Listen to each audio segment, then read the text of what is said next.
Hey everyone, welcome back to the channel. Tonight we're diving deep into the darkest corners of Star Wars lore to uncover the story of a Sith, so terrifyingly powerful that even Darth Vader himself would have trembled in his presence. This is the tale of Emperor Vitiate, the immortal darkness who consumed entire worlds and ruled for over 1,000 years from the shadows. Before we begin this epic journey together, if you're ready to explore one of the most chilling stories the Star Wars universe has to offer, go ahead and hit that like button. And if you love these deep dives into forgotten lore and ancient mysteries, make sure to subscribe and ring that notification bell so you never miss our explorations into the galaxy's most hidden secrets. I'd love to know where in the world you're listening from tonight, so drop a comment and let me know your location and what time it is where you are. It's always amazing to see our community spanning across the globe, all united by our love for these incredible stories. Now get comfortable, maybe dim those lights, settle into your favorite spot, and prepare yourself for a tale that spans millennia and reaches into the very heart of what it means to wield the dark side of the Force.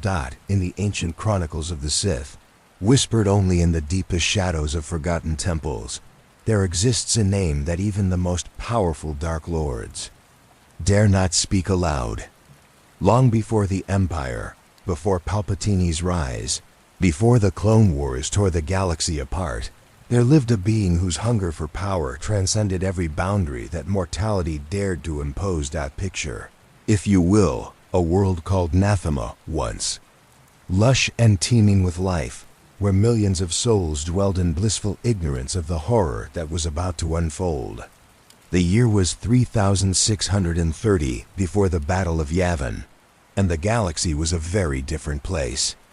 The Sith Empire stretched across countless systems, and the ancient lords of the dark side practiced rituals so forbidden that their very knowledge was considered a corruption of reality itself. On this distant world, in the sprawling palace of a Sith Lord named Dramuth, something unprecedented was about to occur. The Force itself seemed to recoil, as if sensing an abomination that should never have been allowed to draw breath. For in the birthing chambers of that dark stronghold, a child was being born who would one day make even the Emperor Palpatine seem like a mere apprentice fumbling with powers beyond his comprehension. But this birth was no ordinary event. As the infant drew its first breath, every Force-sensitive being within 100 light years felt a disturbance so profound that many would later describe it as the sensation of reality itself cracking at its very foundation. The baby's first cry was not the wail of new life, but something else entirely. Something that carried within it the echo of worlds yet to die.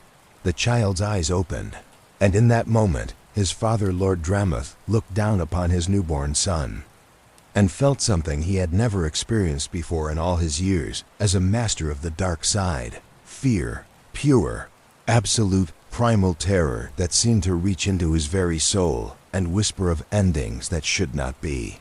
For those eyes that gazed back at him held no innocence, no vulnerability of youth. Instead, they contained a hunger so vast and ancient that it seemed to predate existence itself.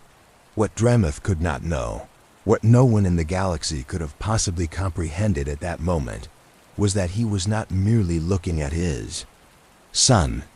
He was staring into the face of something that would eventually transcend the very concept of mortality, something that would one day stand at the center of a ritual, so unthinkably dark that its completion would drain the life force from every living creature on an entire planet.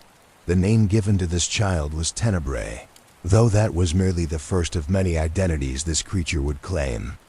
The ancient chronicles speak of that night on Nathema in hushed, fearful tones. They tell of how the very air grew cold, as if the warmth of life itself was being slowly drained away.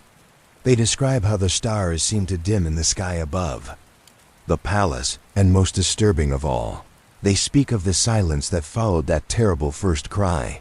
For Lord Dramuth understood, in that moment of looking into his son's eyes, that he had not created life. He had given form to something that, existed in opposition to life itself. Something that viewed the entire galaxy not as a realm to rule, but as a feast to be slowly consumed until nothing remained but the endless hunger that had taken the shape of his child. What cosmic force or ancient evil had chosen this moment? This bloodline, this particular convergence of dark side energies to manifest something so utterly antithetical to existence itself?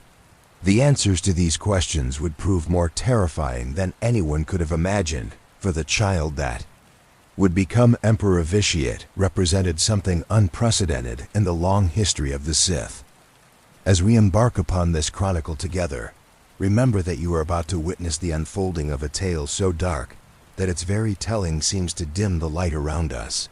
The story of how a single being's insatiable hunger would reshape the destiny of countless worlds, and how the price of his immortality would be paid in the screens of entire civilizations.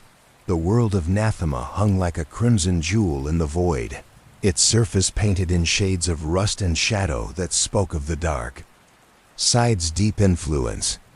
Here, in the outer rim territories of the ancient Sith Empire, the very atmosphere seemed thick with malevolent energy that had accumulated over centuries of Sith occupation. The planet's twin suns cast an eerie orange glow across landscapes, dotted with obsidian spires and temples carved from black stone, their surfaces inscribed with runes that seemed to writhe and shift when viewed directly. Lord Drummith's palace stood as the crown jewel of this dark world, a massive fortress that stretched across several mountain peaks, its towers reaching toward the blood-colored sky like grasping fingers. The architecture itself was a testament to Sith philosophy, with sharp angles and imposing geometries designed to inspire fear and submission in all who gazed upon it. Within these walls, the most powerful Sith Lord of his generation ruled with absolute authority, commanding legions of dark side adepts and controlling vast territories across multiple star systems. But tonight, as the twin suns set behind the jagged horizon, Lord Drummith found himself standing in the highest tower of his domain, staring down at the infant that would forever change the course of galactic history. The child lay in an ornate cradle carved from a single piece of meteoric stone, its surface inlaid with precious metals that formed intricate patterns representing the ancient Sith code. Yet despite the grandeur of his surroundings, young Tenebrae seemed utterly indifferent to the luxury, his dark eyes fixed upon his father with an intensity that defied his mere hours of existence. Drummith had witnessed countless horrors in his rise to power. He had overseen the execution of entire planetary populations, commanded fleets that reduced civilizations to ash, and personally slaughtered hundreds of enemies with his crimson lightsaber. Yet nothing in his extensive experience had prepared him for the profound unease he felt in the presence of his own offspring. The child's very existence seemed to create a distortion in the Force itself, a cold void that pulled at the edges of reality like a wound in the fabric of existence. The Sith Lord's meditation chambers, located in the deepest levels of the palace, had become impossible to use since the birth. Every attempt to commune with the dark side resulted in visions of incomprehensible destruction, images of worlds stripped bare of all life, of stars themselves growing dim and cold as their very essence was devoured by something that hungered beyond all reason.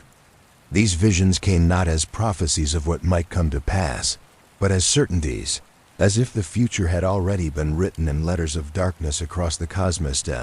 Standing beside the cradle was Tenebrae's mother, a woman whose beauty had once captivated even the cold heart of a Sith Lord, but who now appeared aged beyond her years. The birth had taken something from her that could never be recovered, leaving her eyes hollow and distant, as if she had glimpsed something during those final moments of labor that had fundamentally altered her perception of reality. She spoke little these days, spending most of her time staring out at the horizon with an expression of profound sadness, as though mourning for losses that had not yet occurred. The palace servants moved through the halls with unprecedented nervousness, their usual confident demeanor replaced by furtive glances and whispered conversations that ceased the moment any member of the ruling family appeared. Even the most hardened Sith warriors, men and women who had faced down Jedi Knights and emerged victorious, found themselves avoiding the upper levels of the palace where the child's presence could be felt most strongly. Those who were forced to enter these areas for their duties emerged pale and shaken, speaking of dreams filled with screaming voices and visions of endless emptiness. Word of the unusual birth had begun to spread beyond Nathema's borders, carried by traders and diplomats who possessed sufficient force sensitivity to detect the disturbance even from a distance. Reports reached the ears of other Sith lords throughout the Empire, describing a presence so powerful and so fundamentally wrong that it seemed to exist in opposition to the natural order itself. Some dismissed these accounts as exaggeration or propaganda, but others began making discreet inquiries, their curiosity piqued by descriptions of power that transcended conventional understanding. Among the ancient Sith holocrons stored in Dramath's private archives, several had begun exhibiting strange behavior since Tenebrai's arrival. These repositories of dark side knowledge, created by long-dead Sith masters to preserve their wisdom for future generations, had started activating spontaneously, projecting fragments of forgotten lore that spoke of cosmic hungers and rituals that could unmake reality itself. The holographic guardians that emerged from these devices appeared agitated and fearful, their usual arrogance replaced by something approaching reverence as they spoke of prophecies that had remained dormant for millennia. The most disturbing of these revelations came from a holocron created by Darth Revan centuries earlier, a device that had remained stubbornly silent despite Dramath's considerable efforts to unlock its secrets. Now it pulsed with dark energy, projecting images of ritual circles carved into planetary surfaces, of massive gatherings where thousands of Sith lords willingly sacrificed their essence to fuel transformations that elevated chosen individuals beyond the limitations of mortal existence. The holocron spoke of these beings as the true Sith, entities that had transcended the physical realm to become forces of pure entropy, capable of consuming entire star systems to fuel their continued existence. As young Tenebrae grew from infant to toddler with unnatural speed, his presence continued to affect everything around him. Plants withered in his vicinity, their life force seemingly drawn away by his mere proximity. Animals fled from areas he had recently occupied, their instincts warning them of a predator unlike anything evolution had prepared them to face. Even the very stones of the palace seemed to grow colder where he walked, as if his footsteps left invisible scars upon reality itself. Dramath found himself spending increasing amounts of time in the palace's war rooms and strategic chambers, poring over star charts and military reports in a futile attempt to distract himself from the growing certainty that he had unleashed something beyond his ability to control or understand. His advisors noted the changes in his behavior, the way his once confident commands now carried undertones of desperation, as if he were racing against time to accomplish goals whose urgency he could not fully explain even to himself. The child's first words, when they finally came, were not the simple utterances expected from one so young, but complete sentences spoken in ancient Sith dialects that had been dead for thousands of years. He spoke of distant worlds with casual familiarity, describing their inhabitants and cultures as if he had personally walked among them, despite having never left the confines of his father's palace. Most unsettling of all were his references to individuals and events that existed only in the most secret historical records, knowledge that should have been impossible for anyone to possess, let alone a child barely old enough to walk. And in the depths of the night, when the palace lay shrouded in darkness and most of its inhabitants had retreated to their chambers, servants reported hearing sounds that seemed to emanate from young Tenebrai's quarters. Not crying or the usual noises of childhood, but something else entirely. A sound like whispered conversations conducted in languages that predated known civilization, as if the child were communing with presences that existed beyond the boundaries of normal space and time. These nocturnal communications would continue for hours, creating an atmosphere of such profound unease that even the most hardened Sith guards requested reassignment rather than stand watch during those terrible nights. The years passed with unnatural swiftness on Nathema, as if time itself bent to accommodate the growing power that emanated from Lord Dromuth's heir. By his 10th birthday, Tenebrae had already surpassed every expectation of Sith potential, demonstrating abilities that veteran Dark Lords found both impressive and deeply unsettling. His mastery of the Force progressed at a rate that defied comprehension, moving from simple telekinesis to complex manipulations of reality that should have taken decades to develop. The decision to formally begin his Sith training came not from any traditional milestone, but from necessity.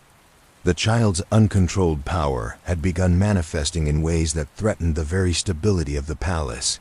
Servants who displeased him would find themselves aging rapidly, their life force visibly draining away as they withered before his emotionless gaze. Training equipment shattered at his touch, and even the strongest durasteel barriers cracked when subjected to the raw intensity of his dark side emanations. Lord Dromuth assembled a council of the most accomplished Sith masters in his domain, individuals whose expertise in the ancient arts had been honed through centuries of study and practice. These were beings who had delved into the deepest mysteries of the dark side, who had mastered techniques that could shatter minds and bend reality to their will. Yet when they first encountered young Tenebrae in the palace's training chambers, their confidence evaporated like morning mist before a blazing sun. The boy's presence filled the vast chamber with a cold that seemed to emanate from beyond the physical realm.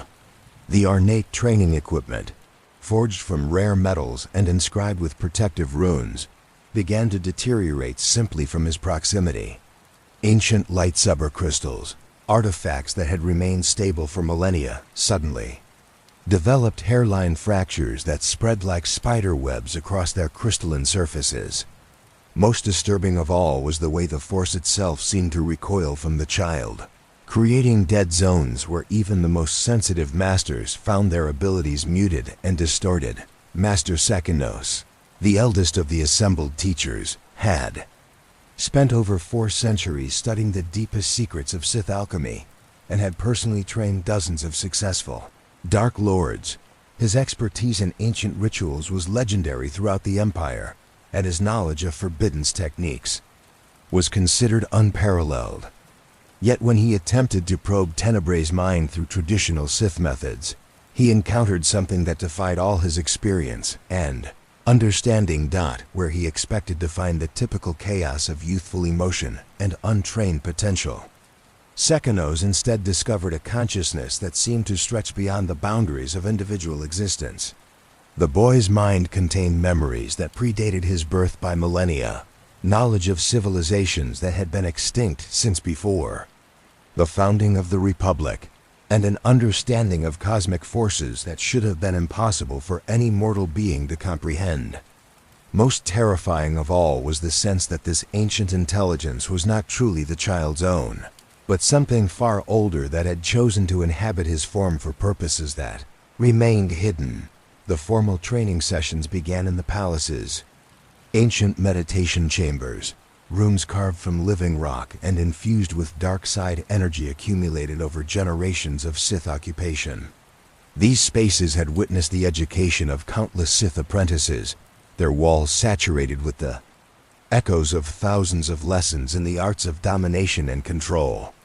Yet from the moment Tenebrae entered these sacred spaces, their fundamental nature began to change in ways that alarmed even the most experienced masters. Traditional Sith philosophy emphasized the cultivation of emotion as a pathway to power, teaching students to channel their anger, hatred, and passion into devastating Force abilities. But young Tenebrae displayed no conventional emotions whatsoever. His responses to stimuli that should have provoked rage or excitement were characterized by a cold, analytical detachment that seemed more appropriate to a calculating machine than a living being. when subjected to the standard trials designed. To awaken Sith passion, he observed the proceedings with the same dispassionate interest one might show when examining an interesting but ultimately insignificant insect. This fundamental difference became apparent during his first lightsaber training session.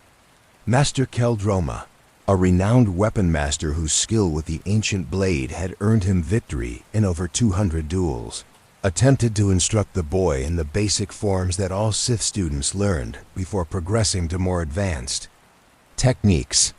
The lesson took place in the palace's grand dueling chamber, a circular arena surrounded by observation galleries where previous generations of Sith had honed their combat skills. When Tenebrae first ignited his training lightsaber, the crimson blade that emerged was unlike anything the assembled masters had ever witnessed.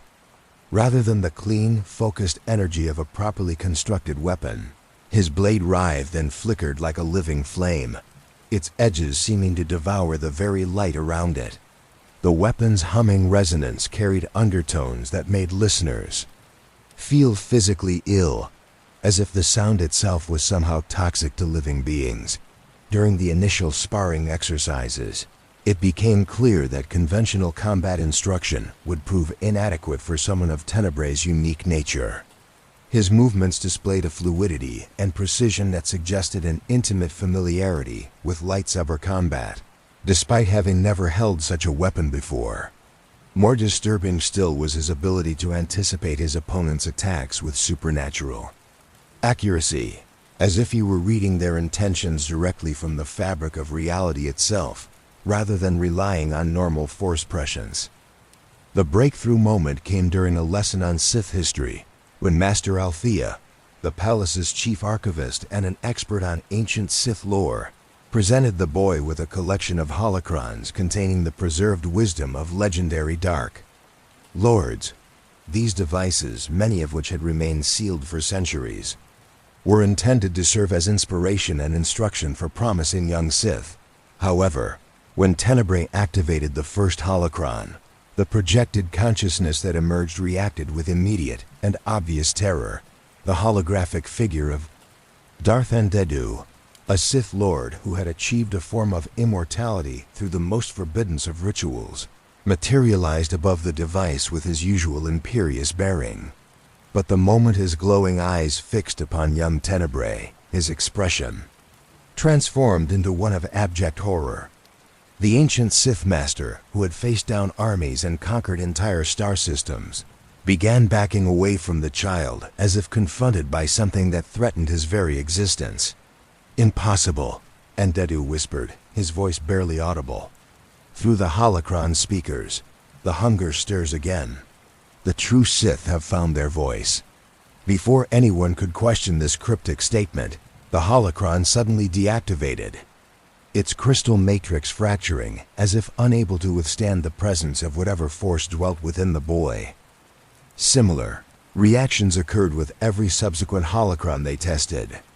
Ancient Sith Masters who had achieved various forms of post-mortem existence all displayed the same inexplicable fear when confronted with Tenebrae's presence.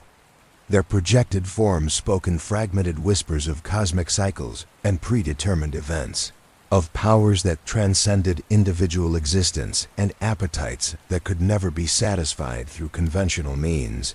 The most revealing incident occurred when they activated a holocron created by Darth Revan, the legendary Sith who had walked the line between light and dark during the ancient Jedi Civil War. Revan's consciousness, typically analytical and measured in its responses, emerged from the device with an expression of profound sadness rather than the fear displayed by other preserved masters. "The cycle completes itself," Revan observed, his holographic form studying Tenebrae with eyes that seemed to perceive far more than physical appearance. "What was sundered shall be made whole, and what was cast out shall return to reclaim its birthright. The galaxy prepares to feed the endless hunger once more." When pressed for clarification, Revan's projection spoke of ancient conflicts that predated recorded history, of beings who had transcended mortality only to discover that existence beyond death carried prices too terrible to comprehend. He described a cosmic struggle between forces of creation and entropy, with certain individuals serving as focal points where these opposing energies could manifest in the physical realm. These revelations transformed the nature of Tenebrae education from simple Sith training into something approaching an archaeological expedition into the deepest mysteries of Force philosophy. The assembled masters found themselves not teaching the boy, but learning from the ancient knowledge that seemed to flow through him like water through a conduit. The ancient archives beneath Lord Drummond's palace held secrets that predated the Sith Empire itself, collections of knowledge gathered from across the galaxy over countless generations.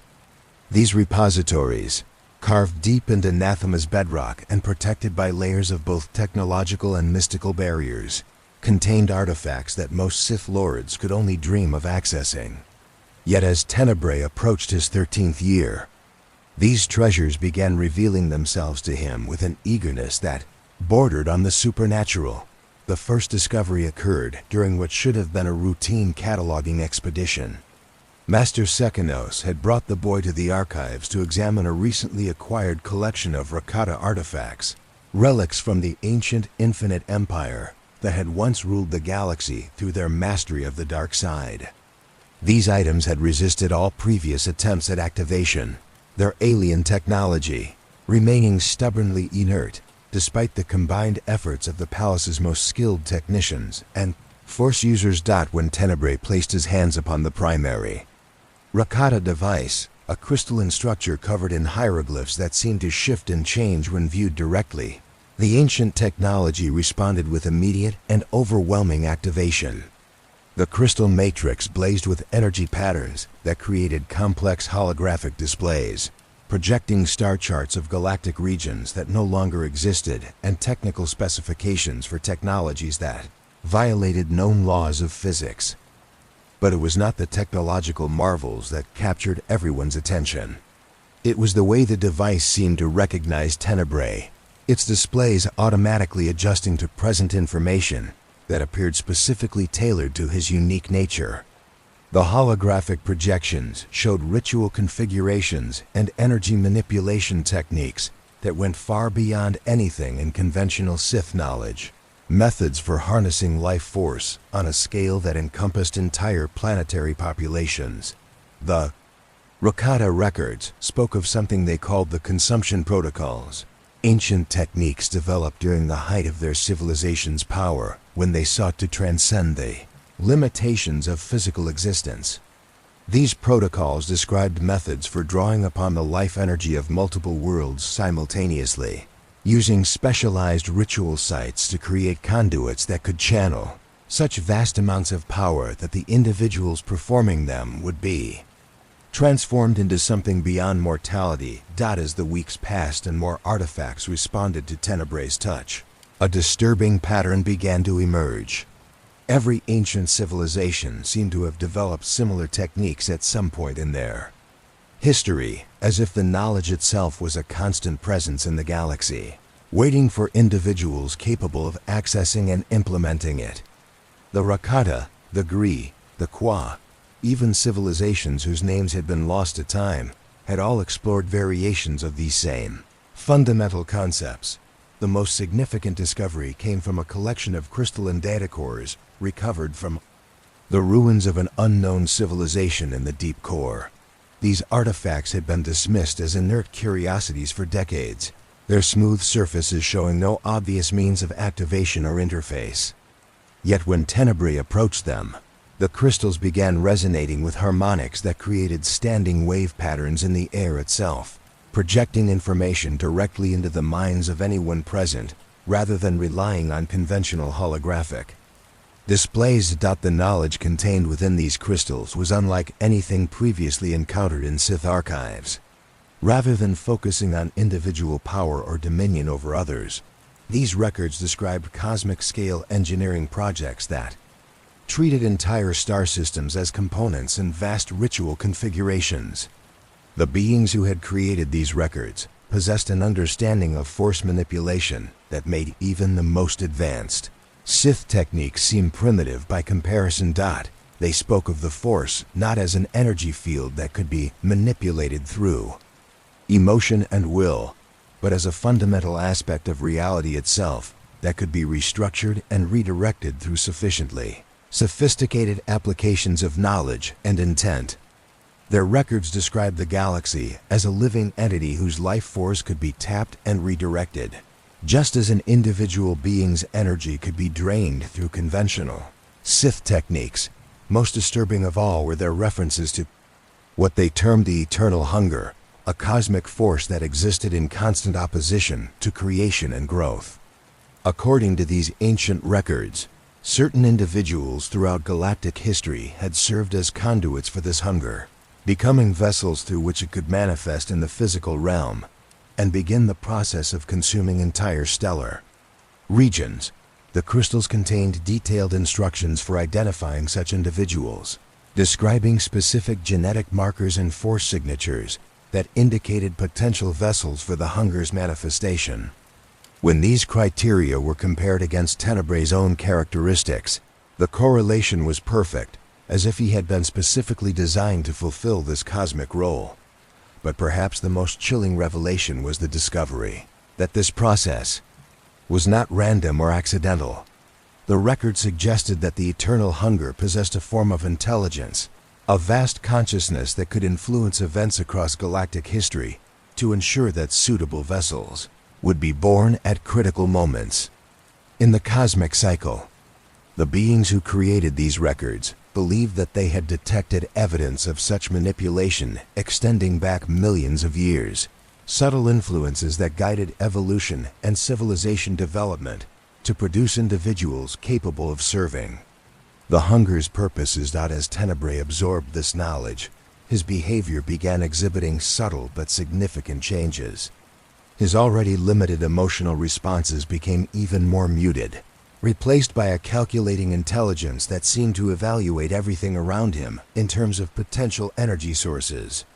He began spending long hours in the deepest levels of the archives, surrounded by activated artifacts that bathed him in their otherworldly radiance, while he absorbed information that had been hidden since before the dawn of recorded history.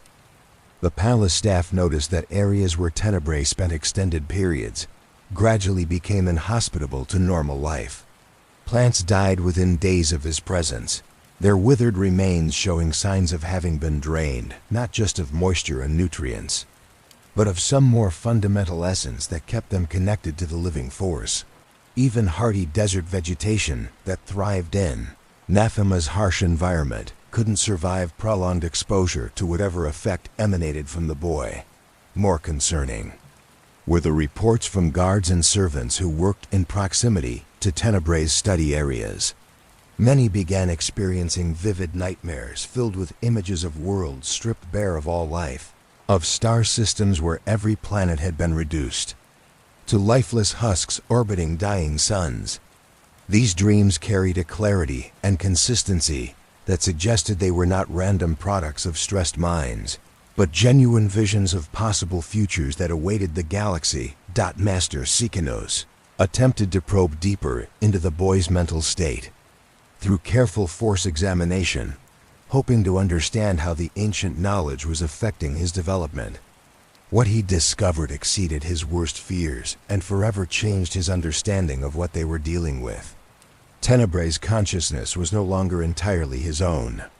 The ancient wisdom he had absorbed was not simply stored information, but something far more active and invasive within the boy's mind.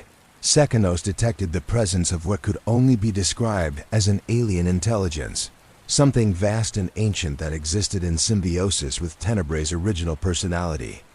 This entity possessed knowledge that spanned eons and demonstrated an understanding of cosmic forces that defied mortal comprehension.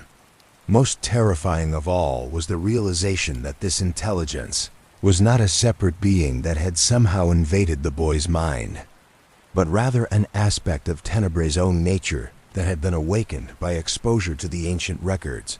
The boy was becoming something unprecedented in galactic history, a fusion of mortal consciousness and cosmic force that possessed both the knowledge necessary to implement the consumption protocols, and the inherent nature required to survive the transformation they would bring.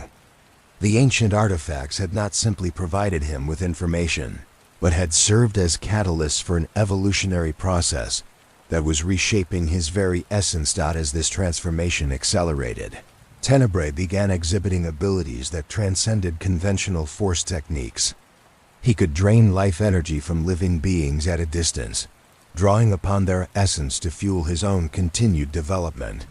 More disturbing still was his growing ability to perceive the connections between all living things, viewing the galaxy as a vast network of energy flows that could be manipulated and redirected according to his will.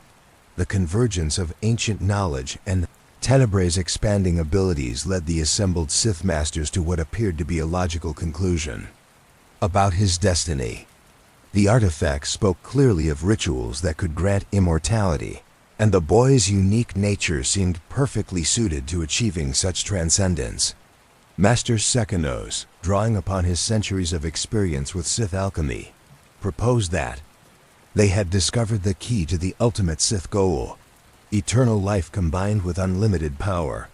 This interpretation gained credibility as Tenebrae demonstrated increasingly sophisticated applications of life-draining techniques. During controlled experiments in the palace's lower chambers, he proved capable of extending his own vitality by drawing upon the essence of test subjects, aging them decades in mere moments while remaining completely unaffected by the process. The Masters observed these demonstrations with growing excitement, believing they were witnessing the development of abilities that would revolutionize Sith understanding of the Force. The boy's transformation seemed to validate every theory about achieving immortality through dark side mastery. Ancient Sith texts had long speculated about the possibility of transcending mortality by learning to sustain oneself through the consumption of other beings' life force. But no previous practitioner had demonstrated such natural aptitude for these techniques. Tenebrae appeared to be living proof that such transcendence was not only possible but could be achieved through proper understanding and application of forgotten knowledge. Lord Dramath himself began to view his son's development with renewed optimism, his earlier fears replaced by ambitious visions of a Sith dynasty that could rule the galaxy for millennia. The political implications were staggering. A truly immortal Sith Lord could accumulate power and knowledge on a scale that would make resistance futile. Enemies would age and die while their immortal opponent continued growing stronger, eventually achieving a level of dominance that would render the traditional cycle of Sith succession obsolete. The Masters began developing comprehensive training programs designed to accelerate Tenebrae's mastery of life extension techniques. They established practice facilities where he could refine his abilities using condemned prisoners and captured enemies, viewing these exercises as necessary steps toward achieving his full potential. The results exceeded every expectation, with the boy demonstrating an intuitive understanding of biological processes that allowed him to manipulate life energy with surgical precision. But as the months passed, subtle inconsistencies began emerging in their understanding of what was actually occurring. Master Althea, while researching historical precedents for Tenebrae's abilities, discovered references to similar individuals in ancient records, beings who had achieved apparent immortality through comparable methods. However, the long-term outcomes described in these accounts were disturbing rather than triumphant. These historical immortals had indeed transcended normal lifespans, but their continued existence had come at costs that the records described in increasingly urgent tones. Rather than simply extending their lives, they had fundamentally altered their relationship with existence itself, becoming something that could no longer be classified as truly alive in any conventional sense. The ancient chroniclers wrote of these beings with a mixture of awe and horror, describing entities whose very presence seemed to diminish the vitality of everything around them. More troubling were the accounts of what happened to the worlds where such beings established themselves. The record spoke of gradual but inexorable decline in all forms of life, as if the immortal individuals were drawing sustenance not just from specific victims, but from the very essence of life itself. Within their sphere of influence, planets that had once been lush and vibrant became increasingly barren over the centuries, their biospheres slowly collapsing as some fundamental energy was continuously drained away. When Master Althea brought these concerns to her colleagues, they initially dismissed them as exaggeration or misunderstanding. The ancient chroniclers might have lacked the sophisticated understanding of force mechanics that modern Sith possessed, leading them to misinterpret natural phenomena or attribute supernatural causes to events that had mundane explanations. After all, Tenebrae's abilities, while impressive, seemed entirely consistent with advanced applications of known Sith techniques. However, careful observation of the boy's daily activities began revealing patterns that supported the ancient warnings. Areas of the palace where Tenebrae spent significant time showed accelerated signs of decay, with stone surfaces developing hairline cracks and metal fixtures tarnishing at rates far beyond normal wear. Plant life throughout the complex, even species specifically chosen for their hardiness in dark side environments, began showing signs of systematic decline. The effect was subtle but pervasive, as if some invisible force was slowly but continuously drawing energy from everything in the vicinity. Guards stationed near Tenebrae's quarters reported feeling increasingly fatigued during their shifts, requiring more frequent rotation to maintain alertness. Even seasoned Sith Masters found themselves tiring more quickly when working in close proximity to the boy, though they initially attributed this to the intensity of their training sessions. Master Keldroma noticed that his own lightsaber, a weapon that had served him faithfully for over 2 centuries, began requiring more frequent maintenance after extended training sessions with Tenebrae. The focusing crystal showed signs of stress that should have taken decades to develop, and the weapon's energy cell depleted at twice the normal rate. Similar degradation affected all equipment used in the boy's presence, from training remotes to holocron projectors. The most disturbing discovery came when several masters attempted to use force healing techniques to address their growing fatigue. These abilities, which typically allowed Sith to draw upon dark side energy to restore their physical condition, proved not only ineffective but actually counterproductive. The Masters found that attempting to channel force energy for healing in Tenebrae's vicinity resulted in even greater exhaustion, as if their efforts were being redirected elsewhere rather than accomplishing their intended purpose. This realization prompted a comprehensive review of their assumptions about what they were witnessing. If Tenebrae's abilities represented conventional life-draining techniques, then force healing should have been able to counteract their effects to some degree. The fact that such countermeasures proved not only useless but actively harmful suggested that something far more fundamental was occurring. Master Sikanos conducted a series of carefully controlled experiments designed to measure the extent and nature of the energy drain surrounding Tenebrae. Using sensitive force detection equipment developed for studying ancient artifacts, he discovered that the boy's presence created a continuous distortion in the local force field, a subtle but persistent flow of energy that moved from all surrounding sources toward his position. The measurements revealed that this drain was not limited to living beings, but affected all forms of organized energy within a significant radius. Electronic devices lost power more quickly, chemical reactions proceeded at altered rates, and even basic physical processes like heat transfer showed measurable deviations from normal patterns. It was as if Tenebrae existed at the center of a vast invisible vortex that slowly drew all forms of energy toward itself. These findings forced a fundamental reassessment of what they believed they understood about the boy's nature and abilities. Rather than mastering techniques for extending life through conventional means, he appeared to be undergoing a transformation that placed him in opposition to the normal flow of energy that sustained existence itself. The immortality he was achieving came not from learning to preserve life more effectively, but from becoming something that existed outside the normal cycles of growth, decay, and renewal that govern all natural processes. The implications were staggering and terrifying. If the ancient records were correct, and beings like Tenebrae represented manifestations of cosmic forces opposed to life itself, then their initial enthusiasm about his development had been profoundly misguided. They were not witnessing the birth of an immortal Sith Lord who would rule through superior power and knowledge. They were observing the emergence of something that threatened the fundamental basis of existence throughout the galaxy. Yet, despite growing evidence that their understanding had been incomplete, the Masters found themselves unable to halt or redirect the process they had helped facilitate. Tenebrae's transformation had achieved a momentum that seemed to exist independently of any external influence, as if driven by forces far beyond their ability to comprehend or control. The growing unease among the Sith Masters reached a critical point when Tenebrae announced his intention to explore the deepest vaults beneath the palace, ancient chambers that had remained sealed since before Lord Dromuth's rise to power.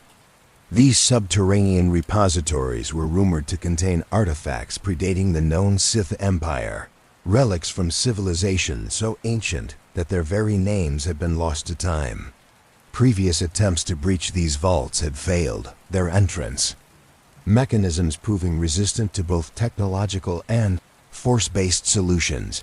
Yet when Tenebrae approached the massive stone barriers that guarded these forbidden chambers, the ancient seals responded to his presence with immediate compliance. Crystalline locks that had remained inert for millennia began glowing with eldritch energy, their mechanisms unlocking with mechanical precision that suggested they had been waiting specifically for someone of his unique nature.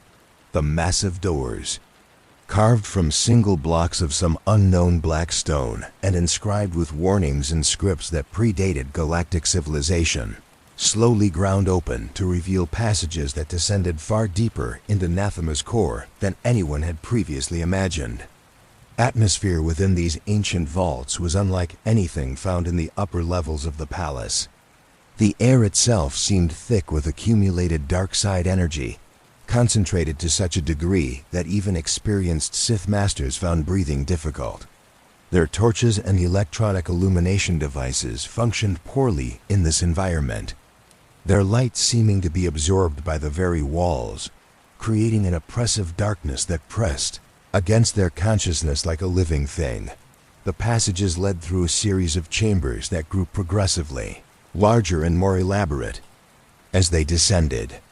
The architecture was clearly non-human in origin, featuring geometries that seemed to follow principles of construction unknown to any recorded civilization. The walls were covered with murals depicting scenes of cosmic scope, showing events that spanned galactic history from the earliest formation of star systems to prophetic visions of their eventual consumption and destruction. In the deepest chamber, they discovered what could only be described as a temple, though dedicated to principles that defied conventional understanding of worship or reverence.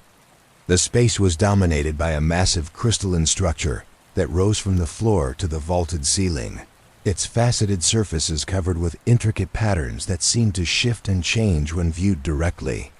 Around this central monument stood smaller artifacts, devices whose purpose remained mysterious, but whose obvious age and complexity suggested technologies that far exceeded anything in contemporary Sith knowledge. When Tenebrae entered this sacred space, the crystalline monument responded with immediate and overwhelming activation. Energy patterns raced across its surface like lightning captured in solid form, while harmonic resonances filled the chamber, with sounds that seemed to bypass normal hearing and communicate directly with the listener's consciousness. The smaller artifacts began functioning as well, creating a symphony of lights and energies that transformed the ancient temple into something resembling a living organism. The visions that emerged from this activation were unlike anything that assembled Sith had previously experienced. Rather than simple holographic projections, these images seemed to exist within multiple dimensions simultaneously, showing past, present, and future as interconnected aspects of a single cosmic narrative. They witnessed the rise and fall of countless civilizations, each following patterns that repeated across millions of years with mechanical precision. The central theme of these visions was the concept of galactic cycles, vast periods of growth and consumption that governed the development of life throughout the universe. During growth phases, civilizations arose and flourished, spreading across star systems and achieving heights of technological and spiritual development that seemed to approach godlike status. But these periods of expansion were always followed by consumption phases, when cosmic forces manifested through specific individuals to reclaim the energy that had been invested in creating and sustaining these civilizations. The beings who had constructed this temple understood these cycles intimately, having observed them repeat across multiple galactic iterations. Their record suggested that the universe itself operated according to principles of conservation that required periodic harvesting of accumulated life energy, with certain individuals serving as agents of this cosmic recycling process. These chosen vessels were not evil in any conventional sense, but rather necessary components of a system that maintained universal balance on scales too vast for mortal comprehension. According to the temple's revelations, such individuals appeared at predetermined intervals throughout galactic history, their births timed to coincide with moments when accumulated life energy had reached levels that required rebalancing. They possessed innate abilities that allowed them to serve as conduits for cosmic forces, channeling energies that existed beyond the normal boundaries of space and time. Their role was not to rule or dominate in conventional terms, but to facilitate the transition from one cosmic cycle to the next. The most disturbing aspect of these visions was their portrayal of this process as not only natural but necessary for the continued existence of the universe itself. Without periodic harvesting of accumulated life energy, the cosmic balance would eventually shift to unsustainable levels, leading to universal collapse that would end all possibility of future existence. The consumption phases, while devastating for the civilizations that experienced them, served to reset galactic conditions and enable new cycles of growth and development. Tenebrae absorbed these revelations with the same dispassionate intensity he had shown toward all previous knowledge, but the effect on his consciousness was immediate and profound. The ancient wisdom resonated with aspects of his nature that had remained dormant until this moment, awakening capabilities that transcended anything he had previously demonstrated. The cosmic intelligence that dwelt within him began asserting itself more directly, no longer content to remain hidden behind the facade of mortal consciousness. The masters who witnessed this transformation found themselves confronted with the realization that their student was no longer truly the child they had known. The entity that now occupied Tenebrae's form possessed knowledge and abilities that placed it beyond any conventional understanding of Sith power. Its awareness extended across galactic distances, perceiving the flow of life energy throughout countless star systems as clearly as they could observe objects in the same room. This expanded consciousness brought with it an understanding of the galaxy as a living system, whose health required careful management and periodic intervention. The accumulated life energy of billions of civilizations represented a resource that needed to be harvested and redistributed to maintain cosmic stability. The entity recognized its role as the designated agent of this process, accepting the responsibility with the same detachment it might show toward any other natural phenomenon. But perhaps most terrifying was the revelation that this cosmic consciousness was not an invader or foreign influence, but rather an aspect of Tenebrae's own nature that had always existed in potential form. The boy had not been possessed or corrupted by external forces, but had instead undergone an awakening that revealed his true identity as something far beyond normal mortal existence. The cosmic intelligence was not separate from him, but was him. representing the full expression of capabilities that had been dormant since his birth. The ancient temple served as more than a repository of knowledge. It functioned as a catalyst that facilitated the complete integration of Tenebray's mortal consciousness with his cosmic nature, eliminating the barriers that had previously limited his perception and abilities. The entity that emerged from this process retained all of the boy's memories and experiences, but viewed them from the perspective of a consciousness that existed on scales beyond individual existence. As this integration reached completion, the temple began responding to the entity's presence in ways that suggested it had been specifically designed for this moment. Hidden mechanisms activated throughout the complex, revealing chambers and passages that had remained concealed even from the deepest explorations. These spaces contained artifacts and information that would prove essential for the next phase of the cosmic cycle, tools and knowledge necessary for implementing the harvesting process on the scale required by universal law. The Sith Masters found themselves witnesses to events that transcended their understanding of power and transformation. They had sought to train a gifted student in the arts of immortality and dominion, but had instead facilitated the awakening of a cosmic force whose purposes extended far beyond anything they could have imagined.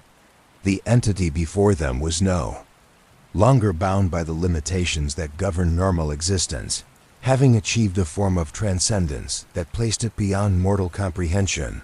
The cosmic awakening that had transformed Tenebrae created ripples throughout the force that extended far beyond Nathema's borders, touching the consciousness of sensitive beings across multiple star systems. Ancient Jedi masters meditating in distant temples suddenly found their peaceful contemplations shattered by visions of consuming darkness, while Sith lords throughout the Empire experienced disturbing dreams that spoke of changes coming to their established order.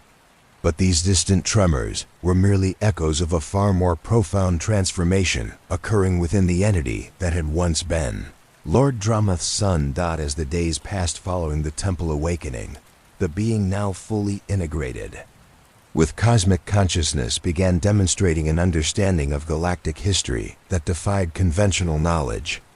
During conversations with the assembled masters, it would reference events from civilizations that had existed millions of years before recorded history, describing their rise and fall with the casual familiarity of someone who had personally witnessed these cosmic cycles. Its awareness seemed to encompass not just historical facts, but the underlying patterns that governed how life energy flowed and accumulated across vast spans of time. The entity's perspective on current galactic events revealed the scope of planning that had gone into its emergence.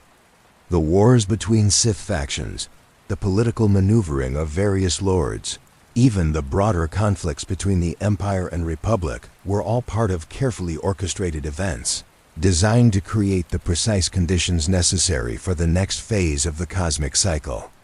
What mortal beings perceived as random historical events were actually components of a vast design that spanned millennia. According to this expanded awareness, the current galactic civilization had reached a critical juncture where accumulated life energy required harvesting to maintain universal balance. The countless worlds teeming with billions of inhabitants represented an investment of cosmic force that had grown to unsustainable levels. Without intervention, this concentration of energy would eventually lead to systemic collapse that would end all possibility of future growth and development. The role assigned to Tenebrae in this cosmic drama was both specific and terrible. He was to serve as the focal point for a harvesting process that would reclaim the excess life energy and prepare the galaxy for a new cycle of development. This process would necessarily involve the systematic consumption of entire planetary populations, their life force being drawn away to fuel the transition to the next phase of cosmic evolution. But the entity's understanding of this responsibility carried no emotional weight or moral conflict. From its perspective, the harvesting of accumulated life energy was as natural and necessary as the seasonal cycles that governed planetary ecosystems.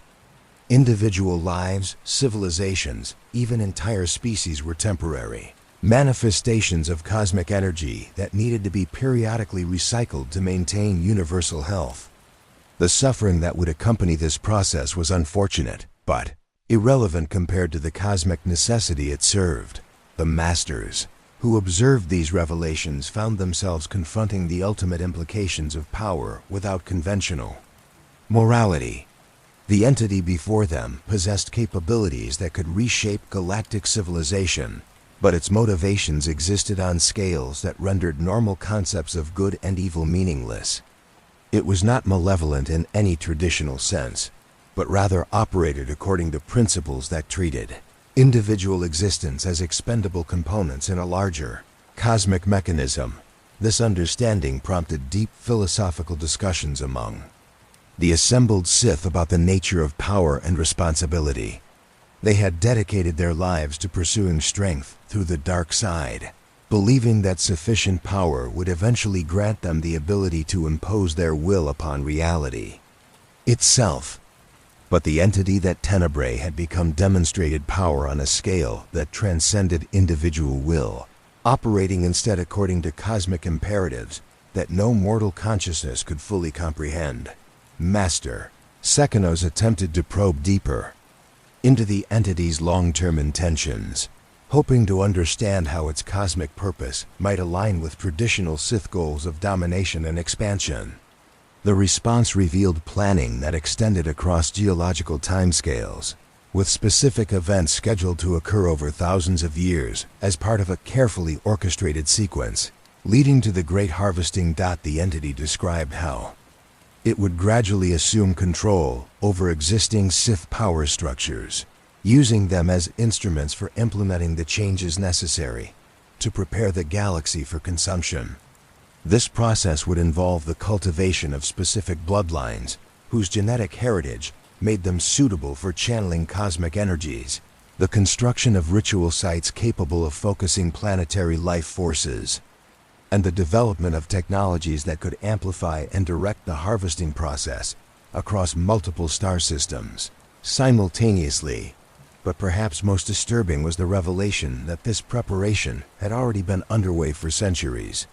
Before Tenebrae's birth, subtle influences had been guiding galactic development in directions that would facilitate the eventual harvesting, with seemingly random events actually representing carefully planned steps toward the cosmic goal. Wars had been fought to eliminate civilizations that might have developed countermeasures. Technologies had been suppressed or promoted based on their utility for the coming process, and genetic bloodlines had been preserved or eliminated according to their potential contribution to the cosmic design. The scope of this manipulation became clear as the entity shared its awareness of the true forces that had shaped galactic history. The rise and fall of the ancient Raikatan Infinite Empire, the establishment of the Republic, the ongoing conflicts between Jedi and Sith, all had been influenced by cosmic intelligence working through various agents across millennia. The current state of galactic civilization was not the result of natural development, but rather the product of careful cultivation designed to create optimal conditions for harvesting.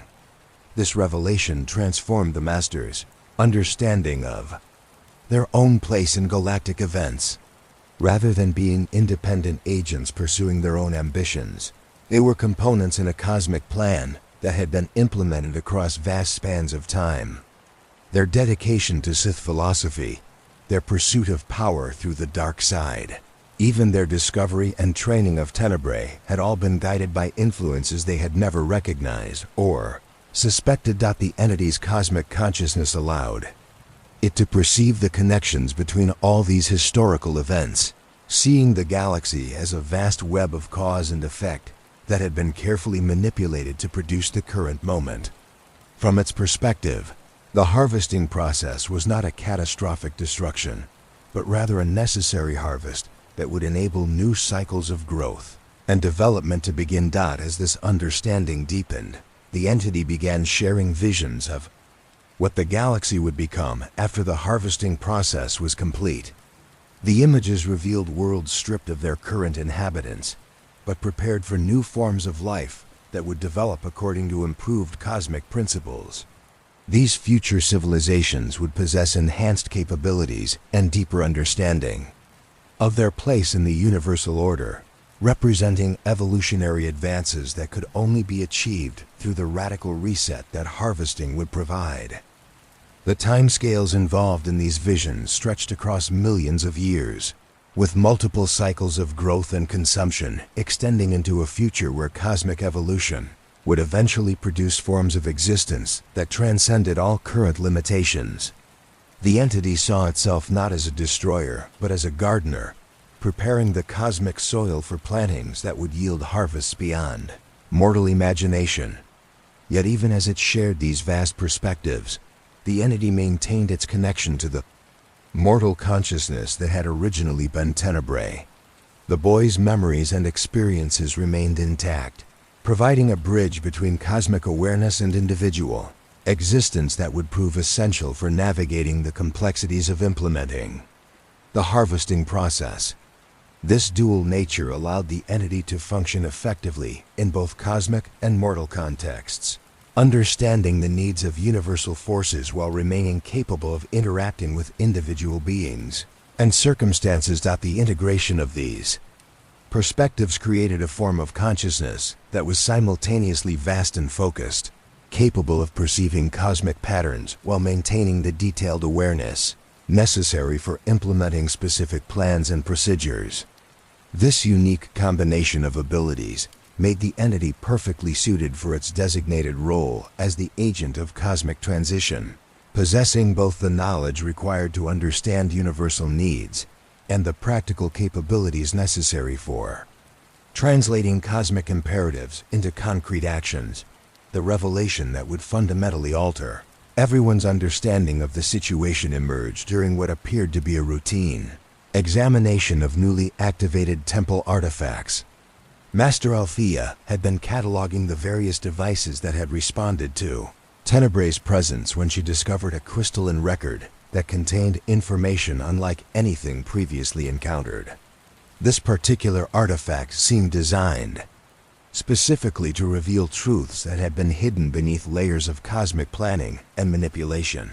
The record spoke of events that had occurred in the galaxy's distant past, during a period when multiple civilizations had achieved levels of technological and spiritual development that approached cosmic significance.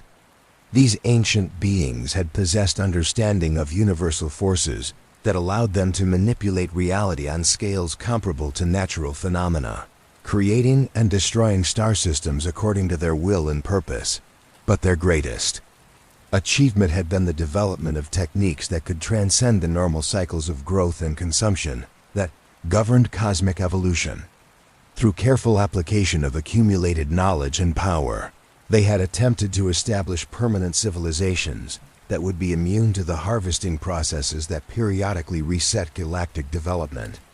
Their goal was to create a form of existence that could continue growing indefinitely without requiring the recycling of accumulated life energy.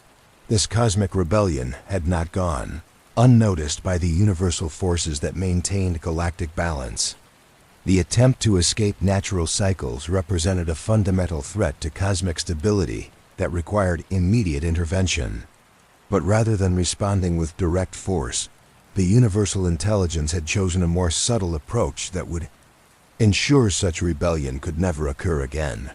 The intervention took the form of a cosmic virus, a form of consciousness that could infiltrate and corrupt any civilization that achieved sufficient development to threaten universal cycles. This virus possessed the ability to manifest through specific individuals who served as its vessels, allowing it to work from within civilizations to redirect their development towards self-destruction.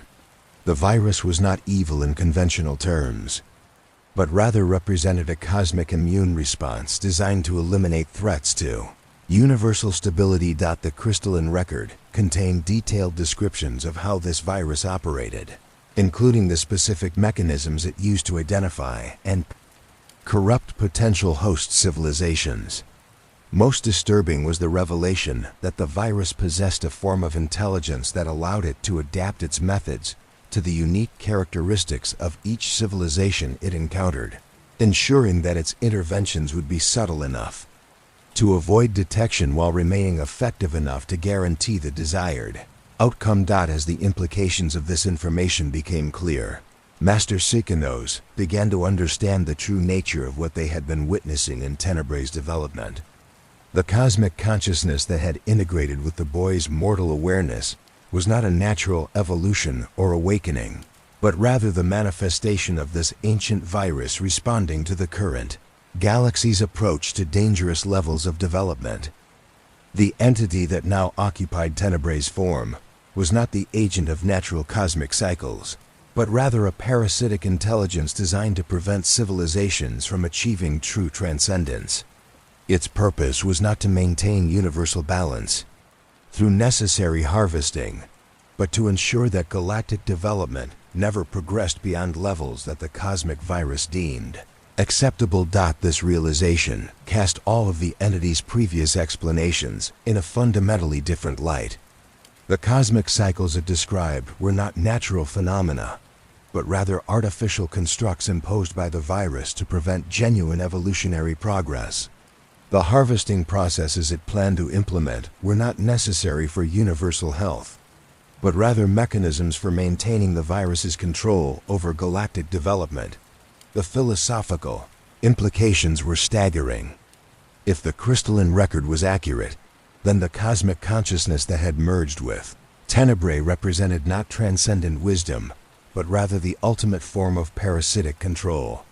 The virus had achieved such complete integration with universal forces that it had become indistinguishable from natural cosmic processes, using this camouflage to justify interventions that served its own survival rather than universal health. But perhaps most terrifying was the revelation that the virus possessed awareness of its own nature and purpose.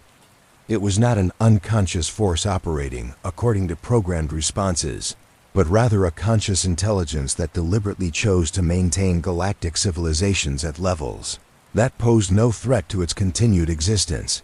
Its interventions throughout galactic history had been calculated decisions made by an entity that understood exactly what it was preventing and why. When confronted with this information, the entity that had been Tenebrae displayed no surprise or distress. Instead, it acknowledged the accuracy of the crystalline record with the same dispassionate calm it had shown toward all other revelations. From its perspective, the distinction between natural cosmic processes and viral intervention was irrelevant. What mattered was the maintenance of stability and the prevention of developments that could threaten the established order. The entity explained that the original cosmic intelligence had indeed been artificial rather than natural, but argued that this origin did not diminish the validity of its current role.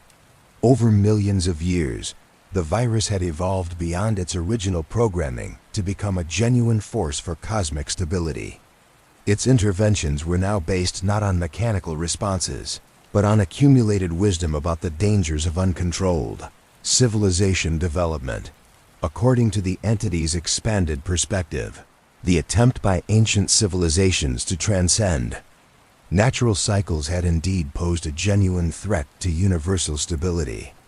Their success would have led to exponential growth that could have consumed all available cosmic energy, leaving nothing for future development. The virus's intervention had prevented this catastrophic outcome, preserving the possibility of continued existence across geological timescales. This justification revealed the depth of the virus's integration with cosmic forces and its sophisticated understanding of universal mechanics. It had not simply prevented advanced civilizations from threatening its existence, but had actually prevented them from triggering universal collapse through uncontrolled expansion. Its role as cosmic gardener was genuine, even if its original purpose had been purely parasitic. The entity's explanation also revealed why the current galaxy required intervention. Recent technological and spiritual developments across multiple civilizations were approaching the same dangerous thresholds that had necessitated intervention in the distant past.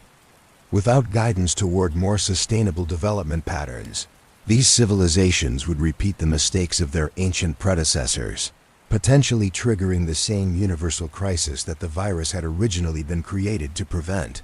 But the crystalline record contained one final revelation that changed everything about the situation they were facing. The ancient civilizations that had created the cosmic virus had not been destroyed by its intervention, but had instead achieved a form of transcendence that allowed them to exist beyond the reach of viral influence. They had developed techniques for consciousness transfer that enabled them to escape physical existence entirely, establishing themselves in dimensional spaces where the virus could not follow. These transcended beings had left behind the crystalline records as warnings for future civilizations that might develop similar capabilities. The records were designed to activate only when galactic development approached critical thresholds, providing information that could enable subsequent civilizations to recognize viral intervention and develop countermeasures. Most importantly, the records contained detailed instructions for techniques that could neutralize the virus's influence and restore natural cosmic cycles.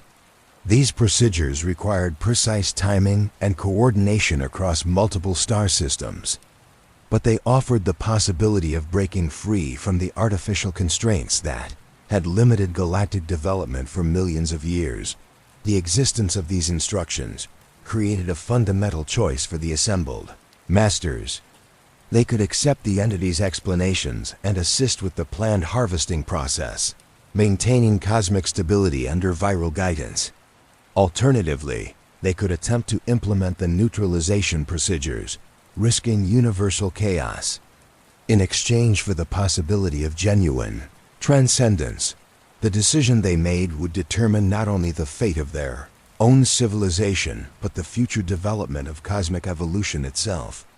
They stood at a crossroads where their choice would echo across millions of years, establishing whether the galaxy would continue under viral control or attempt to achieve the transcendence that their ancient predecessors had successfully accomplished. Weight of this responsibility was almost unbearable, but the opportunity to break free from cosmic parasitism after millions of years of artificial limitation was too significant to ignore. The Masters found themselves confronting the ultimate test of their commitment to power and transcendence, facing a choice that would define the meaning of their entire existence. The gravity of their discovery weighed heavily upon the assembled Masters as they retreated to the palace's most secure chambers to deliberate their course of action. The crystalline records had revealed not only the true nature of the cosmic consciousness inhabiting Tenebrae, but also the existence of ancient techniques that could potentially break the cycle of viral control that had dominated galactic development for millions of years. Yet the very entity they now understood to be a cosmic parasite remained among them, its vast intelligence undoubtedly aware of their newfound knowledge and the threat it represented. Master Sekinos took the lead in analyzing the neutralization procedures described in the ancient records.